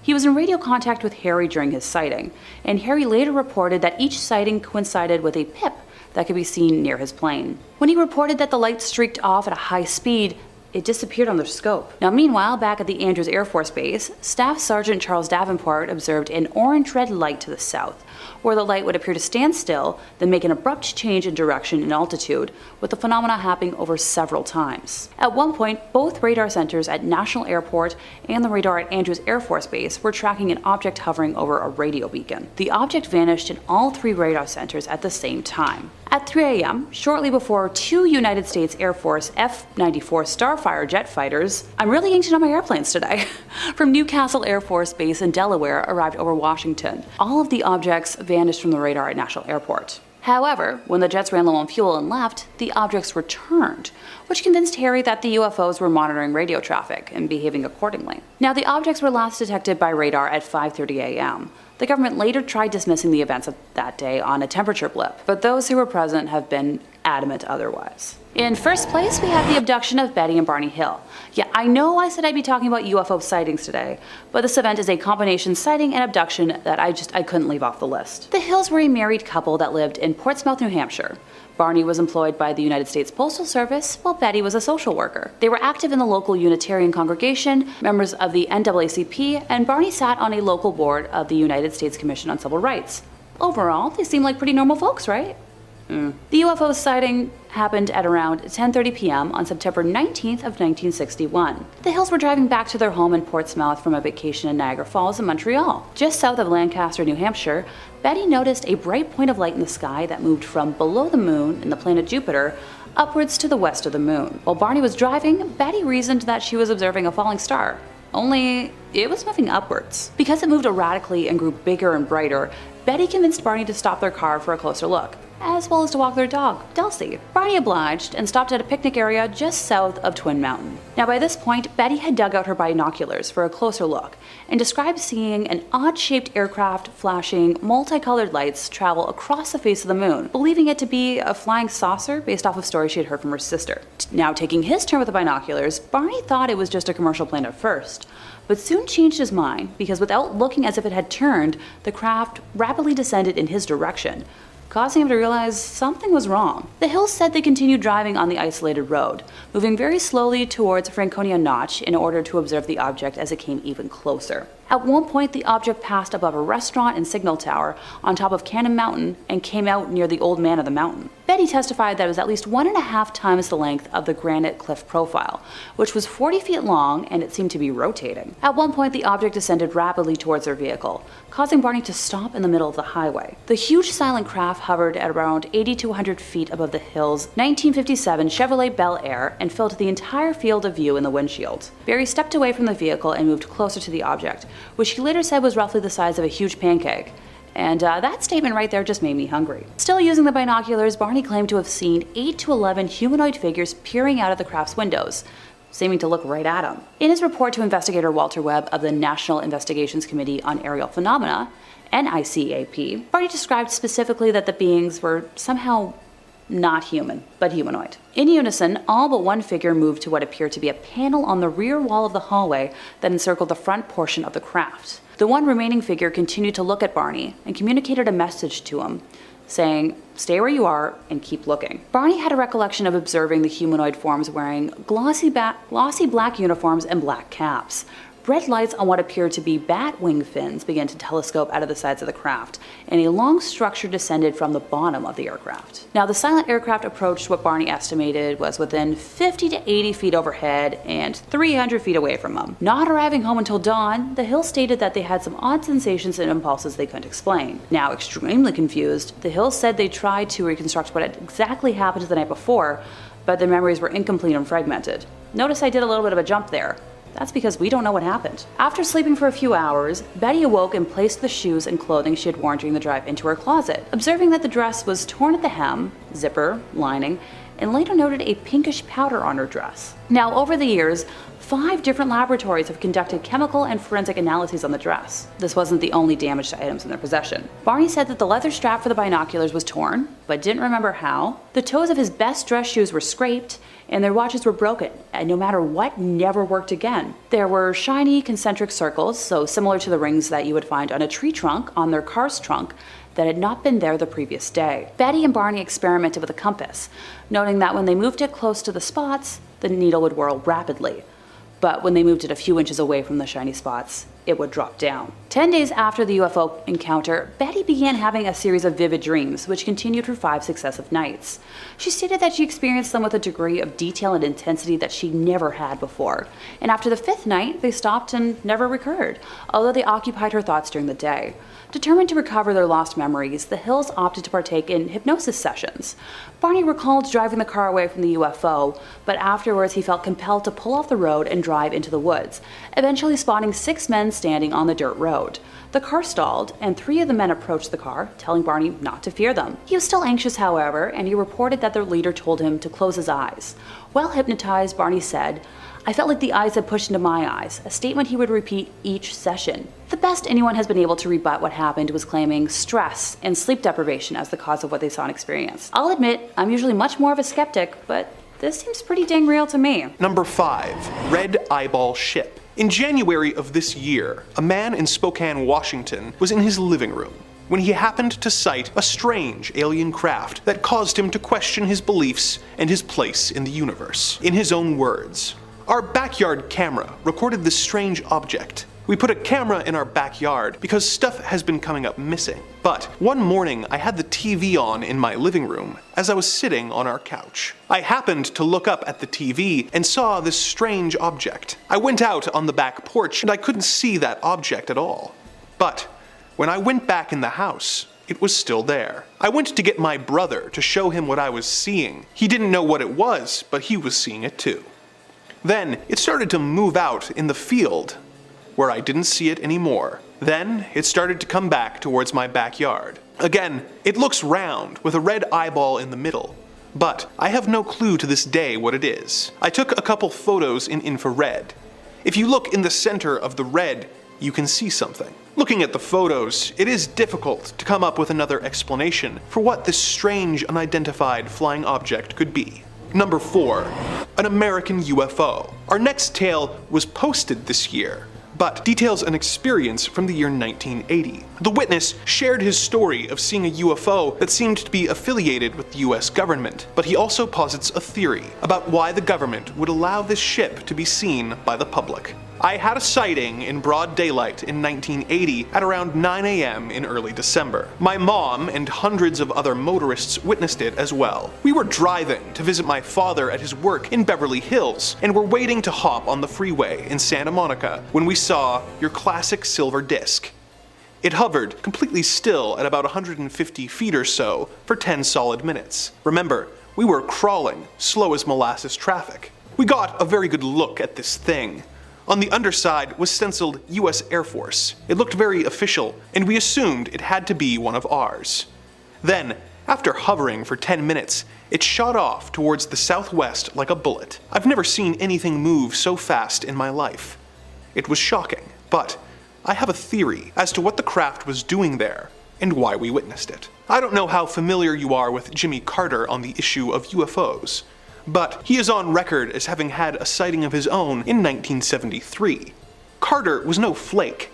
He had a degree in nuclear physics and is a former naval officer, retired at the rank of lieutenant, which in the Navy is like the Army equivalent of a major. Rank promotions are much harder and time-consuming in the Navy. Anyhow, Carter tried like hell to get disclosure during his presidency. He knew he was being stonewalled. When you think about it, it's unacceptable that the nation's most powerful elected leader cannot declassify something that the public, the world, has a right to know about. But what I've come to believe is that Carter ordered a captured or back-engineered UFO with official Air Force insignia to fly over a populated area, where thousands were waiting in traffic to get on the freeway, so people would ask the questions he couldn't find the answers to. Number 3. Father and son UFO bonding. Next, we have a story from Nova Scotia, where a young man saw an alien craft and panicked. He thought that no one would believe him until his father told him about his own close encounter from years before. Here is his story. My living room at the time had a window above me behind the TV. So, I am watching TV. I don't remember what exactly. It was about 2:30 or 3 a.m. at this point. My father got up to use the washroom and went back to bed. I got up to get a drink and saw something out of the corner of my eye, outside the window and above the high school. I literally could walk outside my house, take 2 steps, and I was on school property. I see this light above the school.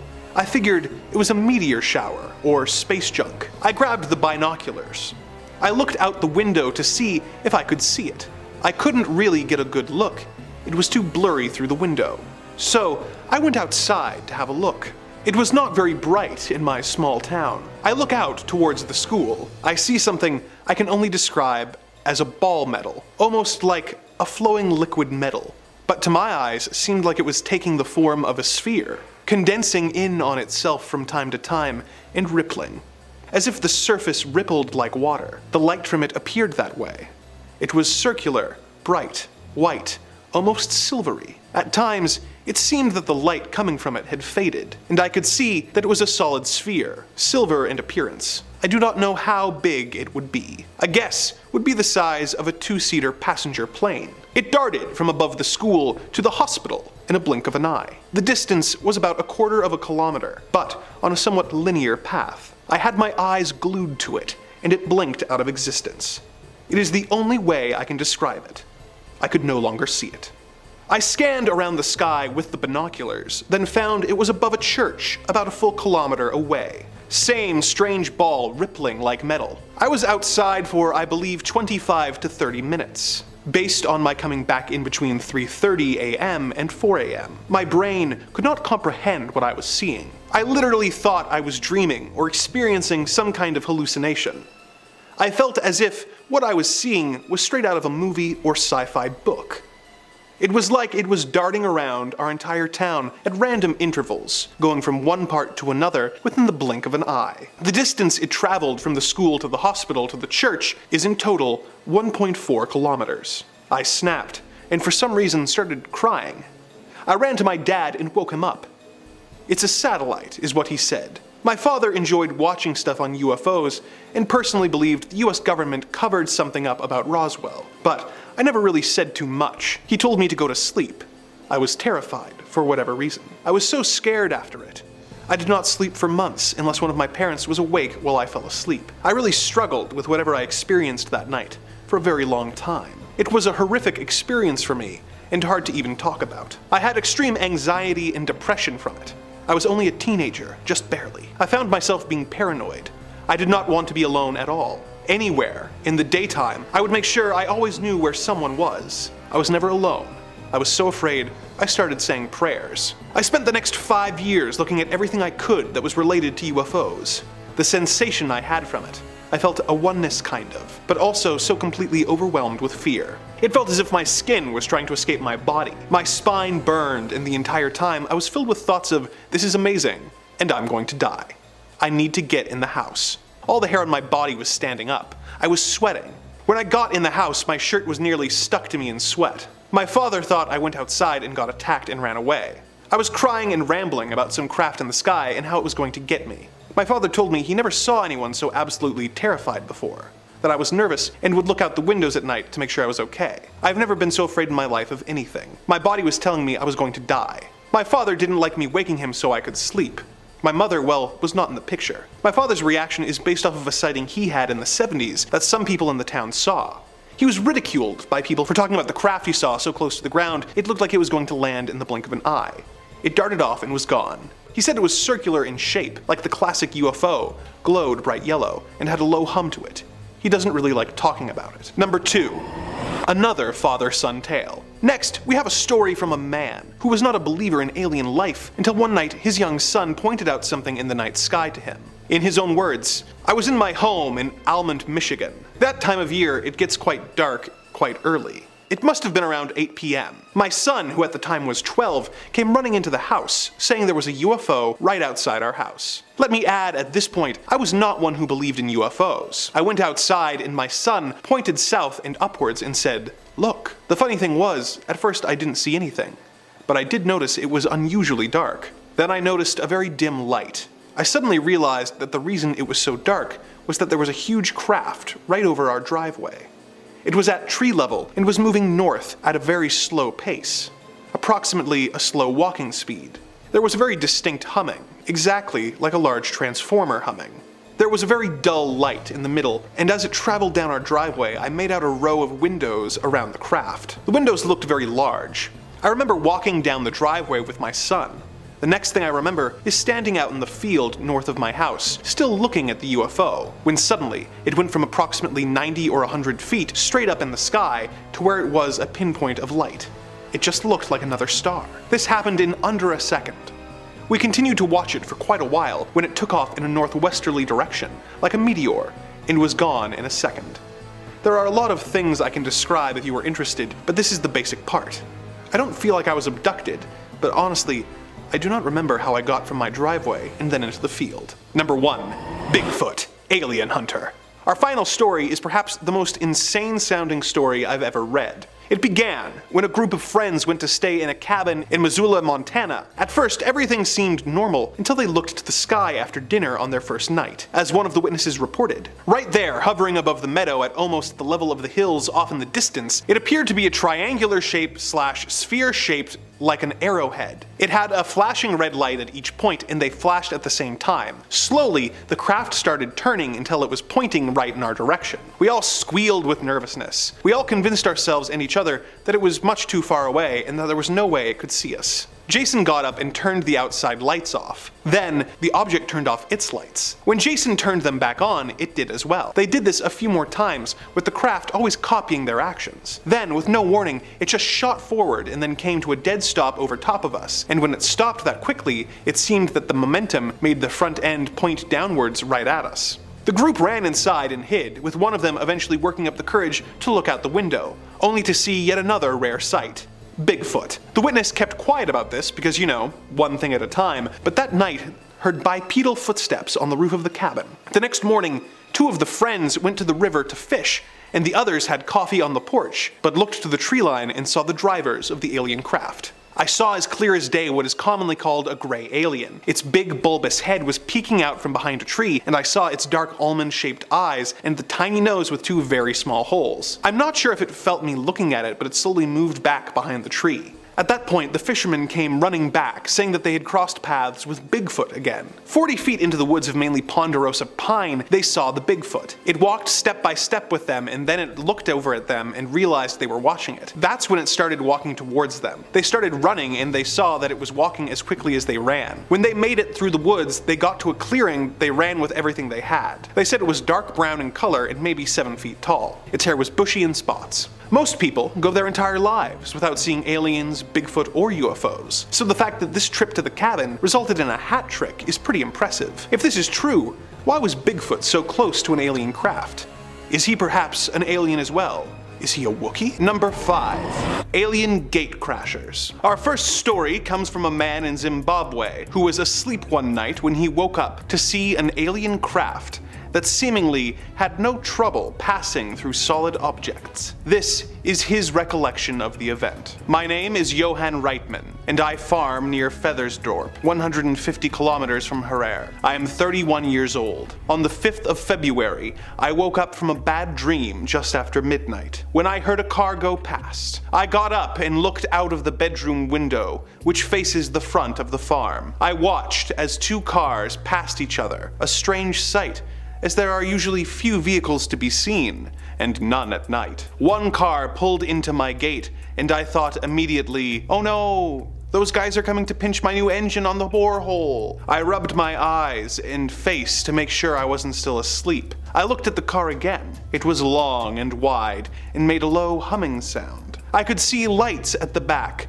a row of red lights, and a front light which shone high enough to illuminate the treetops. This car or object stopped at my gate for a good 30 seconds and then drove on as if the gate had been opened, and that was it. It was gone. I took my torch, my rifle, 4 farm workers, and my dogs, and we went out to the gate. Despite the fact that it had just rained, there were no tire tracks or human tracks on the road. As we approached the gate, I could feel heat coming up from the surface of the road, a really oppressive heat radiating from the ground. Even my ears felt flushed with heat, and my workers and I were soaked with perspiration. It was about 12:30 by then, so when we found nothing further, we all went back home. It was only the following morning that it occurred to me that when we reached the gate, it was closed. This meant that the car had disappeared through a closed gate because they had been watching it when it disappeared, and the gate hadn't moved. The next day, I sent one of the farm workers to fetch some sheep who were lost in the bush,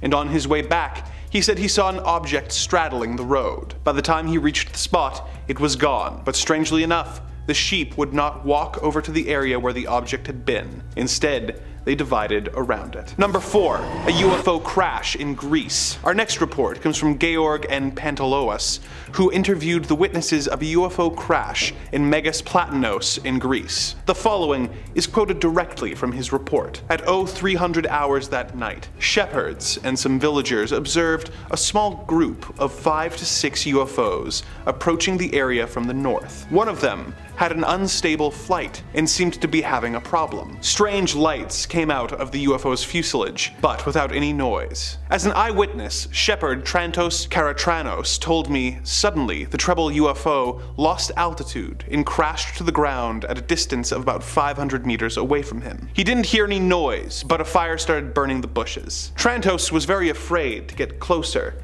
and stayed in his position watching the phenomenon. The rest of the UFOs in this group stopped over the accident spot, and 2 of them landed near the destroyed UFO. In a few minutes, the fire in the bushes was terminated. For the rest of the night till dawn, there was an unusual traffic from the ground to the flying UFOs. Light spots went up and down, probably collecting the pieces of the destroyed UFO and any bodies of the crew. They finished the collection before sunrise, and after that, the rest of the UFOs took off and were lost in the sky. Meanwhile, all the villagers had been awakened and had seen the whole operation. Early in the morning, the villagers went out to the spot where all of this had occurred, and they saw on the ground a burned oval shape in the ground, with a cut pine tree in the center, and very small metallic pieces, and pieces of wires around the tree. Some of the people, like Aragus Alavantes, collected a number of these pieces. One strange thing was that at the edges of the burned oval the fire stopped, like it had been cut by a knife. Some hours later, a team of Hellenic Air Force personnel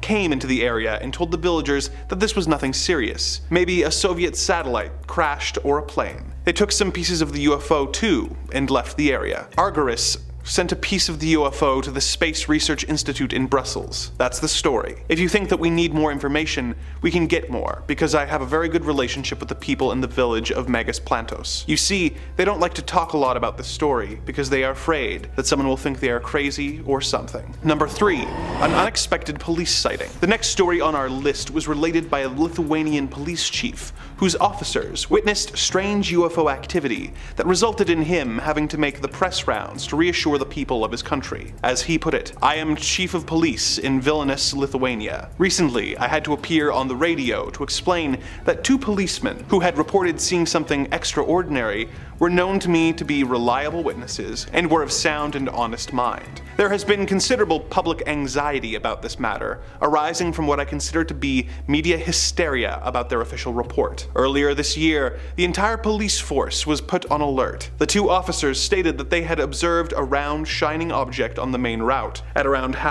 midnight, 10 kilometers from the capital city, near the village of Nemegis. The object was flashing bright light and hovered 20 to 30 meters above the ground. At the same time, you could hear a strange sound, like electricity crackling, they said. The 2 men approached the UFO after watching it for almost half an hour. When they were some 50 meters from it, the object started to move upwards and away from them into the air, then accelerated towards the town. At that point, an alert was put out, and van loads of Rapid Reaction Force police and tracker dogs arrived on the scene, but the UFO had disappeared. We conducted official tests on the area's ground composition, measuring the air's radiation, and took sound recordings. The grass in the area for 10 meters around where the UFO was reported to have been sighted was visibly flattened. Number 2. A Swedish abduction. Our next tale is from a Swedish man who was walking home one night when he suddenly saw a strange light that seemed to instantly transport him to his destination. The following is his story in his own words. Call me Anders. In early March, I left a local election celebration and decided to walk home,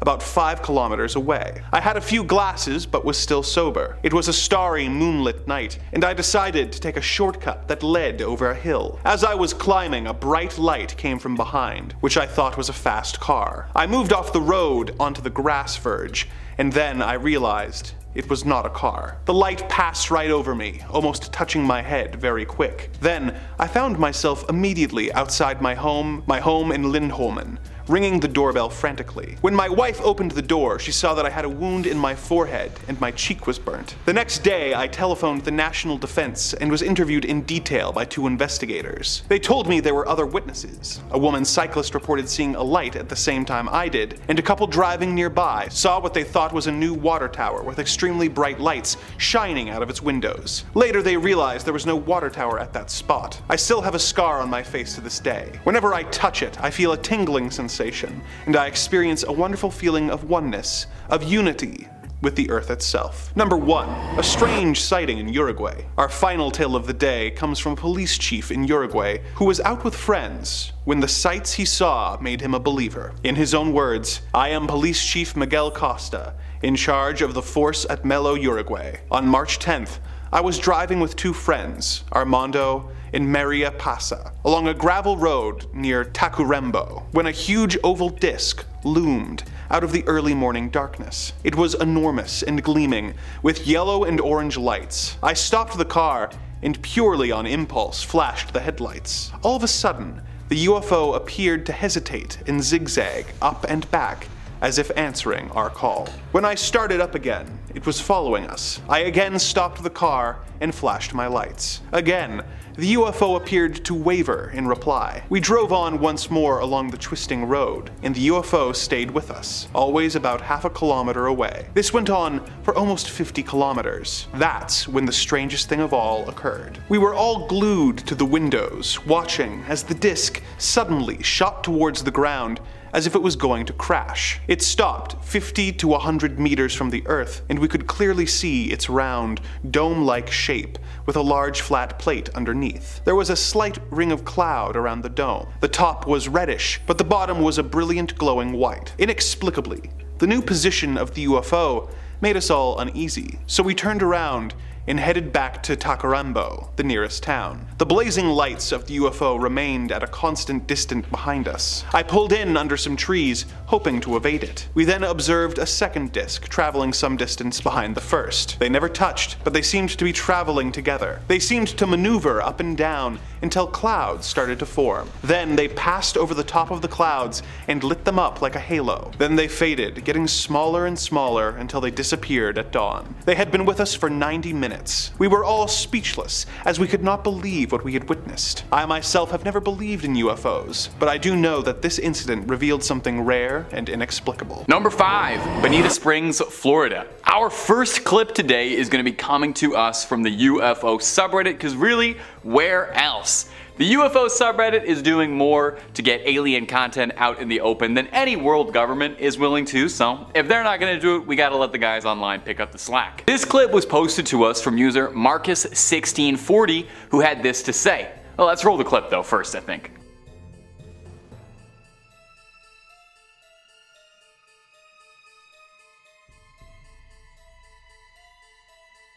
I was working in my garage, which is about 100 feet west of this camera location, doing the things you do to keep the wife happy. The sky's clear, and out the corner of my eyes, I see this bright ball getting bigger and bigger. It was really bright and then faded away fast. It wasn't a meteor, and I checked planes live, nothing was close. I'm in Florida, so this stuff is pretty common, but this was weird. And no noise. Now in the clip it can be a bit hard to see, so I'll guide you through this, definitely as well because it isn't black and white, which does take away some of it. But we see a bright light up in the sky that comes into frame, hovers around a little bit, it kind of seems like it's scoping out the situation, and then flies out of frame after, I guess, it decides there's nothing happening.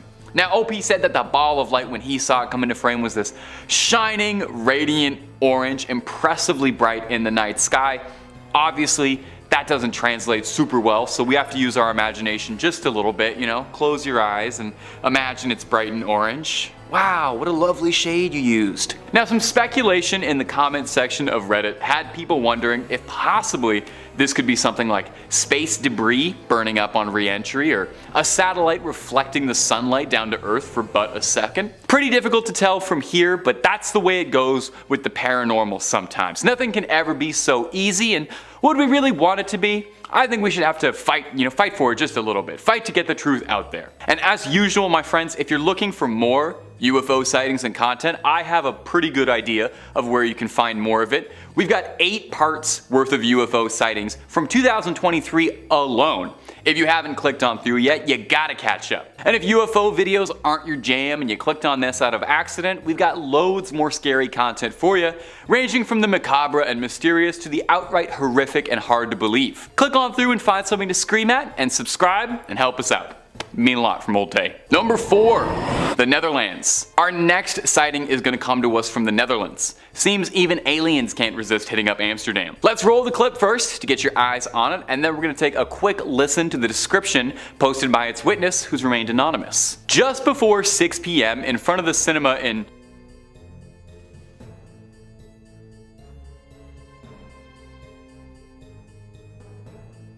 Scheveningen? There's no way I'm pronouncing that right. I noticed this object. While viewing this object, it almost did not move at all. In the entire 20 minutes I was there, the object floated very slowly once to the left and right, and then twice up and down. The shape remained exactly the same throughout. The size remained the same regardless of whether or not this object moved up, down, left, or to the right, and there were no lights to be seen on it. Everything was completely black, and it looked like there was a smudge in the sky. In terms of height, this is unfortunately impossible for me to estimate. But there were several people who, like me, took photos and videos. The object was visible for about 20 minutes. Now the video we've included was pretty short. In fact, those 10 seconds were all that was in that video anyway. But when that video was posted to Reddit, it was corroborated by a few other sources who had all seen the same thing and posted similar videos. Meaning, This isn't some CGI trick, or if it is, a lot of people are in on this conspiracy. So what do we think this could possibly be? The usual suspect of it being a strange blimp or a balloon is always a possibility, and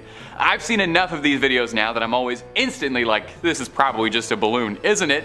But it's still very, very weird. So let me know down below what you think. I love hearing from you guys about what you think on all this. Number 3, Phoenix, Arizona. This next clip was first posted to TikTok, but since being posted there has been making the rounds across the web since it's got UAP enthusiasts like yours truly peering their eyes open and gluing them to the screen. Let's take a look and you all tell me what you think, okay?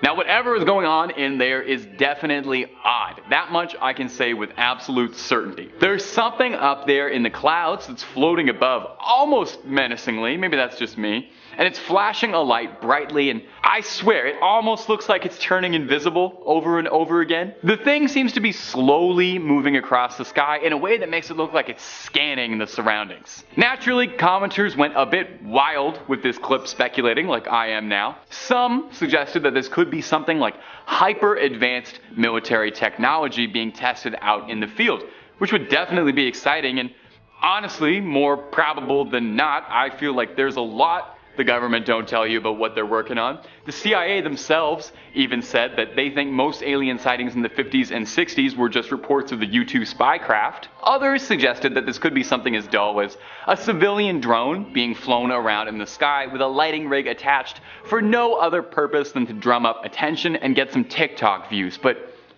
do you really think someone would do that? Someone would go on the internet and just lie for attention?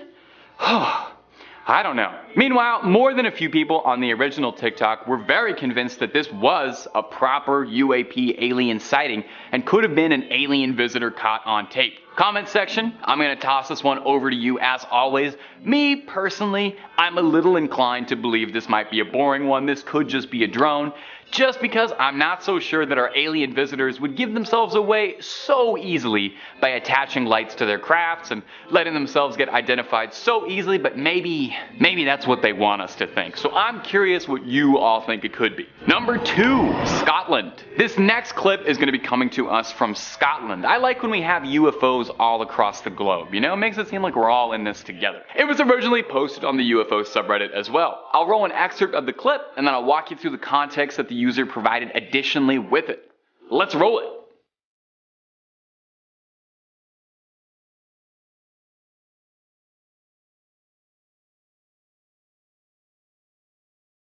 Okay, pretty cool stuff, right? So the user posted, there are 2 objects in the sky moving at a steady speed. They were not massive, I reckon about the size of a Jeep, maybe twice that size at most.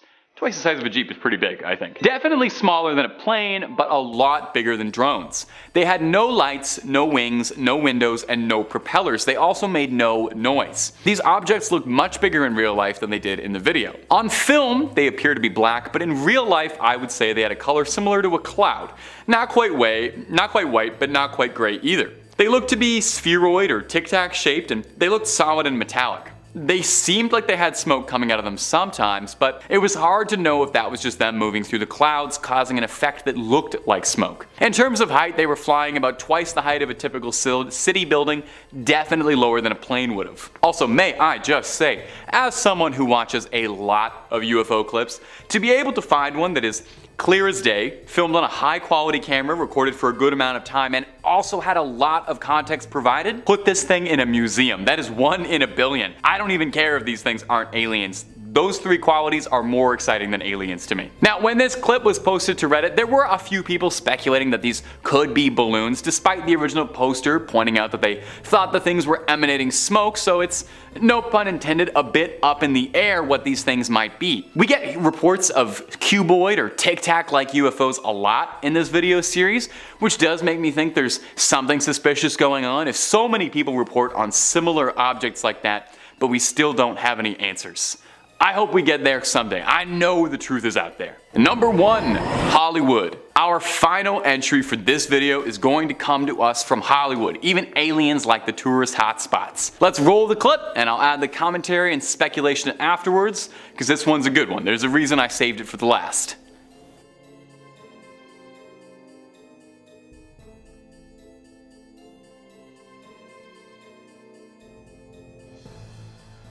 Now, the original poster and uploader stated, "We noticed this huge object in the sky just sitting there by the Hard Rock Casino in Hollywood, Florida." Whoa, whoa, whoa, whoa, stop the track, stop the video. Are there 2 Hollywoods? I'm a Canadian, so I don't know these things. Is Florida in LA?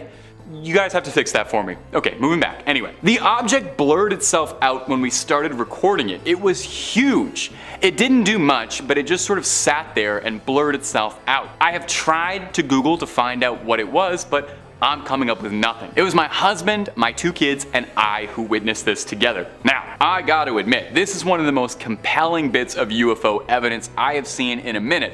Not to throw the other 4 clips under the bus, they're all very lovely in their own way, and I hold them all in my heart dearly, but this one, oh baby, this is the golden ticket. I'm sure there might be a reasonable explanation for it, but on first glance, this thing looks like the definitive flying saucer. Like if you close your eyes and imagine a flying saucer, you start imagining this. It even looks like if you're watching this thing with eagle eyes that the saucer at one point cloaks, and the original poster mentions that it was blurring itself out when they started recording. Very interesting to me. That would explain a lot over the years if aliens have been specifically constructing their crafts to blur them out from being recorded by cell phones. I mean, imagine aliens keep coming to Earth just for like vacation, and they're getting so annoyed that they're trying to just have some fun, be tourists, and people cannot stop taking photos of them, so they're blurring out their crafts. So what do we think, my ghouls and goblins? Is this recording simply too good to be true? Is this movie magic and CGI up there? You do have to wonder why if this footage didn't set the internet ablaze, because that looks about as flying saucery as anything could possibly get. Of course, maybe the men in black and the higher ups are trying to scrub this clip from the internet and don't want you to see, and maybe I just got the whole channel in trouble. Number 5, Kansas City. Our first video today is going to be this clip posted to Reddit from user "Oh wow, much fun you guys," which coincidentally is exactly how I feel making these videos for you. It was appropriately titled "Weird Flying Object on Security," which is very good. I like when a title doesn't leave room for guesswork. Let's roll the clip.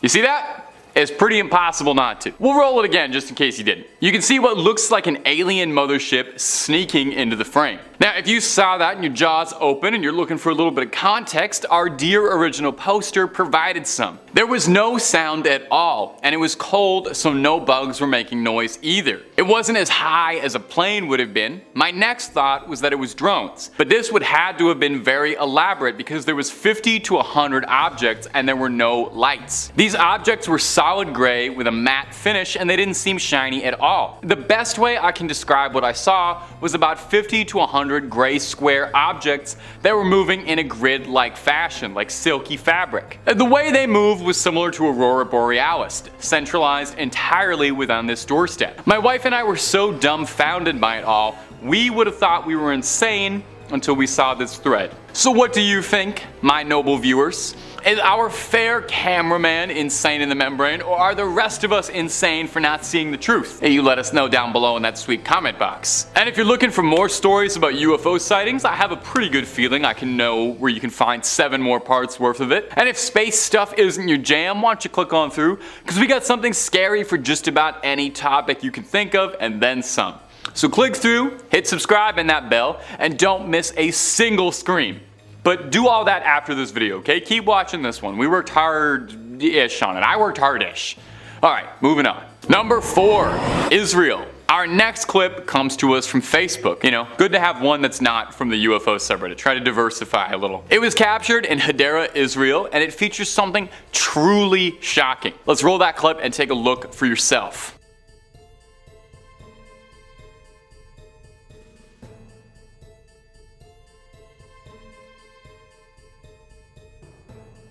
You see it? It was kind of hard not to. Up in the sky, we could see something that does not look like it came from this world, even remotely. Looking like some beam of energy floating across the night sky. In fact, I'll be honest, it doesn't look much like a spacecraft to me. As far as unidentified aerial phenomena go, this thing is definitely living up to its name since it's up in the air and I have genuinely no idea what's going on here. And I like to think that I know a thing or two about UFOs at this point. I've watched 35 hours worth of clips of them. Some commenters on the clip suggested that maybe this intense pattern of lights could be something on a building, like a neon advertisement for like a casino or something, which I suppose could make sense, but I don't know many billboards that advertise with crazy cool patterns like this. Looks more like a flux capacitor than anything else. I don't really think it's an alien ship either though. I gotta be honest, I really have no idea what this is, totally stumped. Could this be a sign of another life, something more powerful than we could possibly understand manifesting itself in the sky? You know, is this a thunder god kind of deal? Is there a simple explanation for what's causing all of this?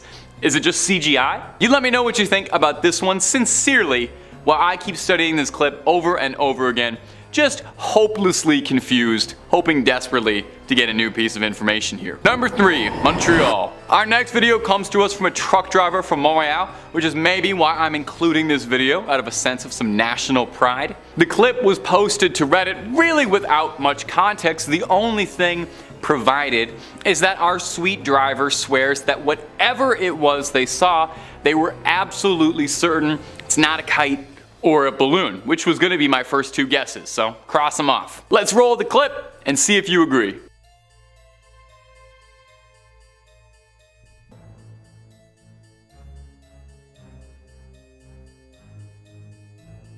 Pretty weird, right? You saw it, right? We can play it again if you didn't, but I hope you did. Take a real good look up in the clouds to make out that strange gray oblong just floating along. Whatever is following this driver as he makes his route is definitely weird.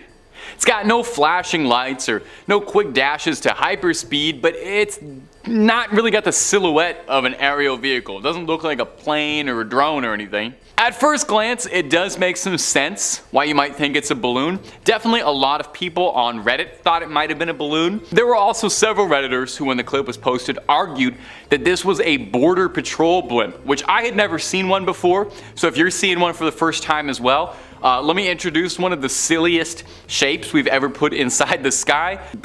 What did I just call it? A border patrol blimp? Ridiculous looking thing. So what do we think out there, my top 5 scary gang? Is this clip full of hot air? Or could this be a sign of some unknown visitors in the sky telling us that we should keep on trucking? Our next clip, number 2, Rome. Our next clip comes to us from Reddit as well. It's a very short clip, but hey, sometimes the short ones are the best ones, you know? Keep it short and sweet and all that. Let's let the clip do the talking here, and let's roll that clip. We liking this? We liking the roll thing?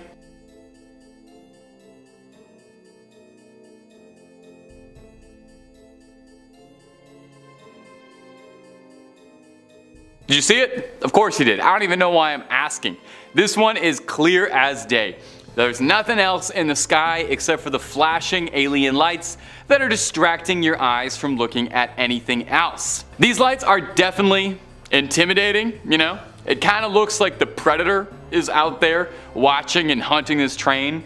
Those little like laser sight things look exactly like the laser sights on his little shoulder cannon. Now what I think is interesting is we've seen a couple of these sightings like these on this specific series. Go back and watch the other old 7, which is making me wonder if there's an explanation somewhere out to be found for these triangular patterns of flashing lights to explain why they keep coming up with such regularity. Drones are what comes to mind as always, and it's usually what comment sections seem to think, because we can make drones do pretty impressive things. If you ever see those displays of like drones making pictures in the night sky, it's possible. But the set of lights don't seem to be moving too much, or at least the train is going significantly faster than they are, which does make me wonder if maybe these lights are stationary, perchance. If these could be lights from the top of a building, maybe off a radio tower or something. Or could these be 3 perfectly coordinated alien scouts watching from up above? Now, some detractors and skeptics suggested that it could be as simple as a trick of the light, or something reflecting in a strange way. Although if you're like me, and you watched the video about 100 times, like I do every time I make one of these things, you'll see it pass extremely briefly behind a signpost, like a single second. Meaning whatever this thing is, it's way off in the background. So what do we think? Could this have been a close encounter of the third kind, or is this train of thought just hopeless? Puns for all my scholars out there, you'll get that on the car ride home. And number 1, Ontario. Hey, what a lovely coincidence, because this clip is also a series of mysterious orange flashing lights moving in a triangular fashion. I told you these are a recognized phenomena, nobody believes me. Anyway, let's let the clip do more of the talking. Roll that clip.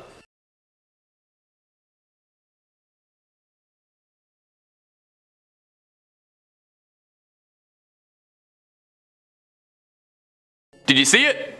Those flashing lights shooting across the night sky like they were on a mission? Looks like an incredibly similar thing to the sighting from the previous video. I promise you I didn't arrange it like this intentionally. That just happened.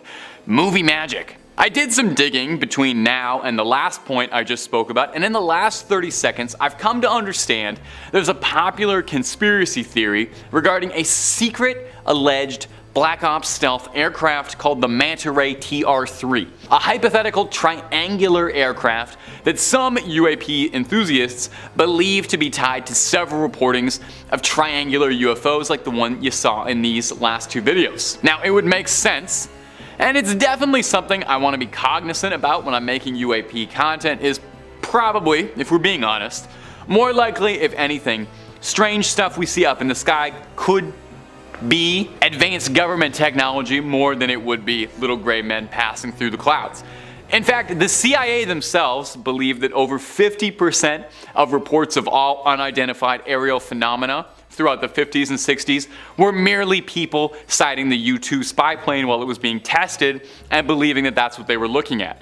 But you know, if you're watching part 8 of this series and you're still believing what the CIA tells you, I can't help you. But is that what's happening here? Are we just seeing spy crafts up above? It does beg the small question, why would a spy craft whose aim is to literally fly under the radar unnoticed have glowing lights giving away its presence? But I don't know. I don't design secret spy planes. I just talk about glowing lights in the sky at great lengths. Number 5, El Cajon, California. Our first clip today comes from the beautiful Californian city of El Cajon. Let's take a look at something strange that was spotted in the sky that's got the locals talking. This clip was captured and posted to Reddit by user Exporius. Oh, Exporius, that's fun to say. Say that at home if you haven't yet. Let's take a look at the clip first. Pretty interesting stuff, huh? Definitely something that makes you want to take another glimpse. When it was posted to Reddit, Exporius sounded off in the comments and offered a little bit of context as to what was going on. Here it is. 3 black spheres appeared overhead my apartment complex in the afternoon in El Cajon, California. The objects were unlike balloons, rotating around each other and seemingly unaffected by the wind. My partner, who you can hear talking in the background about UFOs, agrees that the shapes were moving in an odd formation relative to the wind. They were also flickering in the sky, disappearing in and out of visibility, not at all like the metallic reflection of a Mylar balloon. The objects disappeared shortly after my girlfriend made me stop filming to go inside. Suddenly, the spheres whipped around about 90 degrees and vanished. Oh, his girlfriend made him stop filming to go inside. Imagine we had the perfect evidence of UFOs, but somebody had to stop filming because they had to go unload the dishwasher. Anyway, Exporius finishes off by saying, "Very strange. I have no idea what these are." And neither do we. This clip garnered a lot of attention in the subreddit where it was posted, getting people chatting about what it could possibly be, although with anything like this there were a fair share of skeptics. Some dismissed the sighting as being nothing more than a flock of birds moving in on a particularly strange triangular fashion, while others suspected it could have been drone. What is a bird if not a feathery drone? So what do we think, my fair viewers? Something worth writing a UAP report on, or was this something a real bird brain posted? You let me know down below, okay? And while I've got you, if you're not already subscribed to Top 5 Scary, now would be a great time to fix that mistake. We got loads of UFO clips. I mean, we're on part 7 of this series. You know we got UFO clips. Storytelling, cryptids, monsters, mythologies, terrible stories, stories too good to be real, and stories too real to be good. Stay subscribed, don't miss a scream, but keep watching this video first, okay? Moving on. Number 4, from a pilot. Our next clip was posted by the History Channel, of all places. I guess technically if a UFO did appear to us, that would be like a pretty big part of history, right? Still, it's funny to me that that's where I'm getting my UFO clips these days. This clip isn't some blurry footage shot from somebody staring right up at the sun. Instead, we have a front row seat from a B-320 pilot's cockpit as a pilot over a commercial flight in Colombia saw something truly bizarre that they couldn't explain. Why don't you take a look at this cuboid UAP that looks out of this world. Let's roll the clip. A metallic looking object that's got a bizarre shape, almost looking like somebody's rolling a giant D20 through the sky, comes hurtling into frame. When you slow it down,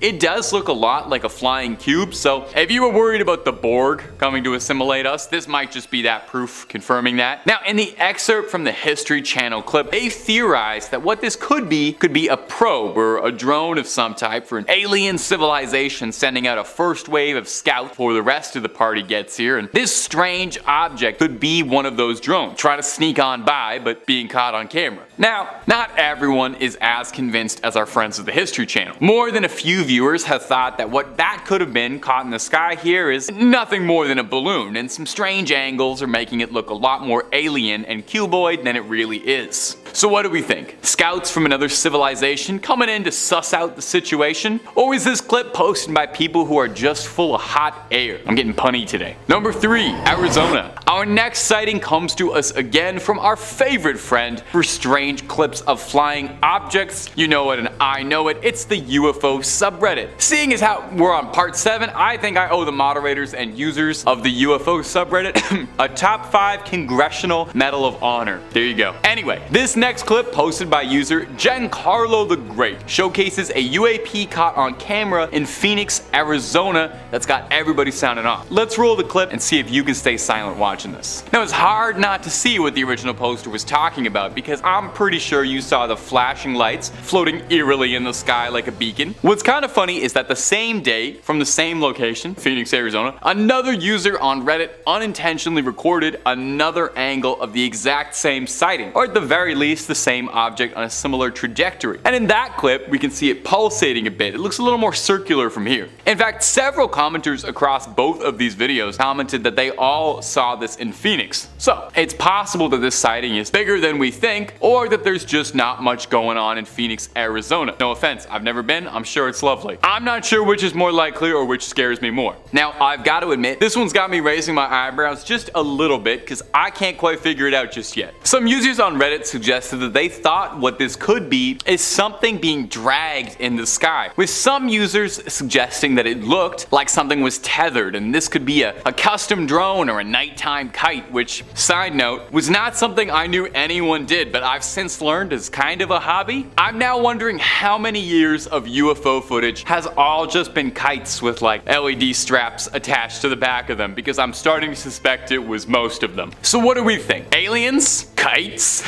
Either is possible, really. Number 2, Metapod. Our next clip comes to us from Instagram with the pretty funny caption, Metapod strikes again. You'll see what I mean in a moment. But I will say, this is basic stuff. Everybody knows Metapod can only use hardened. 0 out of 10. Go back. Do a lap. Now, we've featured clips from this particular UAP or style of UAP before on this channel, maybe the brand or whoever manufactures these crafts, so it's fitting that the caption is Metapod strikes again. Well, this particular thing baffled me the last time I talked about it, and it's baffling us again all the way here, so here it is one more time. Let's roll that clip for you. Now, a quick aside for my viewership who aren't big gamers out there, Metapod is a Pokemon that's shaped like a cocoon, and I can definitely see where this Metapod comparison comes from. That's definitely what this creature looks like some sort of strange cocoon. It seems organic to me in a very weird way, you know? As if unlike a lot of other UAP sightings, this thing is something that's actually alive on its own. It almost looks like it moves a little, you know? Like it wiggles just a little bit, like it's got a little jiggle to it. Are you following me with this? I also feel like it looks a bit like a floating beehive. Maybe this thing is kind of like a Rorschach test. You see what you want to see. Now, the fact that this thing keeps popping up with different sightings definitely has me very curious as to what it could possibly be. Also, if there's any Rick and Morty fans out there, I swear this thing has like the exact same silhouette as the giant head that appears in the Get Swifty episode that asks humanity to show it what it's got. Maybe that's why this thing keeps coming back. We haven't shown it what we've got yet, and nobody has performed Get Swifty for it. So maybe get on that, and maybe we can appease this thing. Number 1, Sean Cahill. Our final clip for us today comes to us from Sean Cahill, a UAP enthusiast and a former Navy serviceman who is a veteran of 20 years, who in his retirement has become a decently big name in the UFO community as we set out there to look for the truth. Why don't you take a look at this clip he posted on Twitter and see if you can spot the UAP hovering up above. They'll circle it in red too, don't worry. Now we get a beautiful look at a mountain range, looks like a Windows XP background, and something very strange floating slowly moving across the horizon. Something flat looking like a disc, looking like a real classic flying saucer looking thing straight out of the movies. Now, at first glance, it's definitely got my attention because it's not often you get UAP clips that are this broad in daylight and this clear in view. I'm used to somebody shaking it around like they put their phone in the drying machine. Now, as always with stuff like this, I like to call attention to the more skeptical side of things because I think that gives us an air of credibility. More than a few people on Reddit suggested that this really could be something as uninteresting as just a plane moving slowly through the horizon, and looking at something like a short takeoff and landing private plane, it definitely seems like it would be very easy to make that mistake, but I personally want to believe that a 20-year Navy vet would know what a civilian plane would look like. So as always, my ghouls and goblins, I'm tossing this one over to you. My gang in the comments, what do we think? Could this be an alien presence caught on camera, or is this just a plain hoax? Plain, like plain, that's a little pun for you. That one's just for the scholars. You're gonna get that on the car ride home.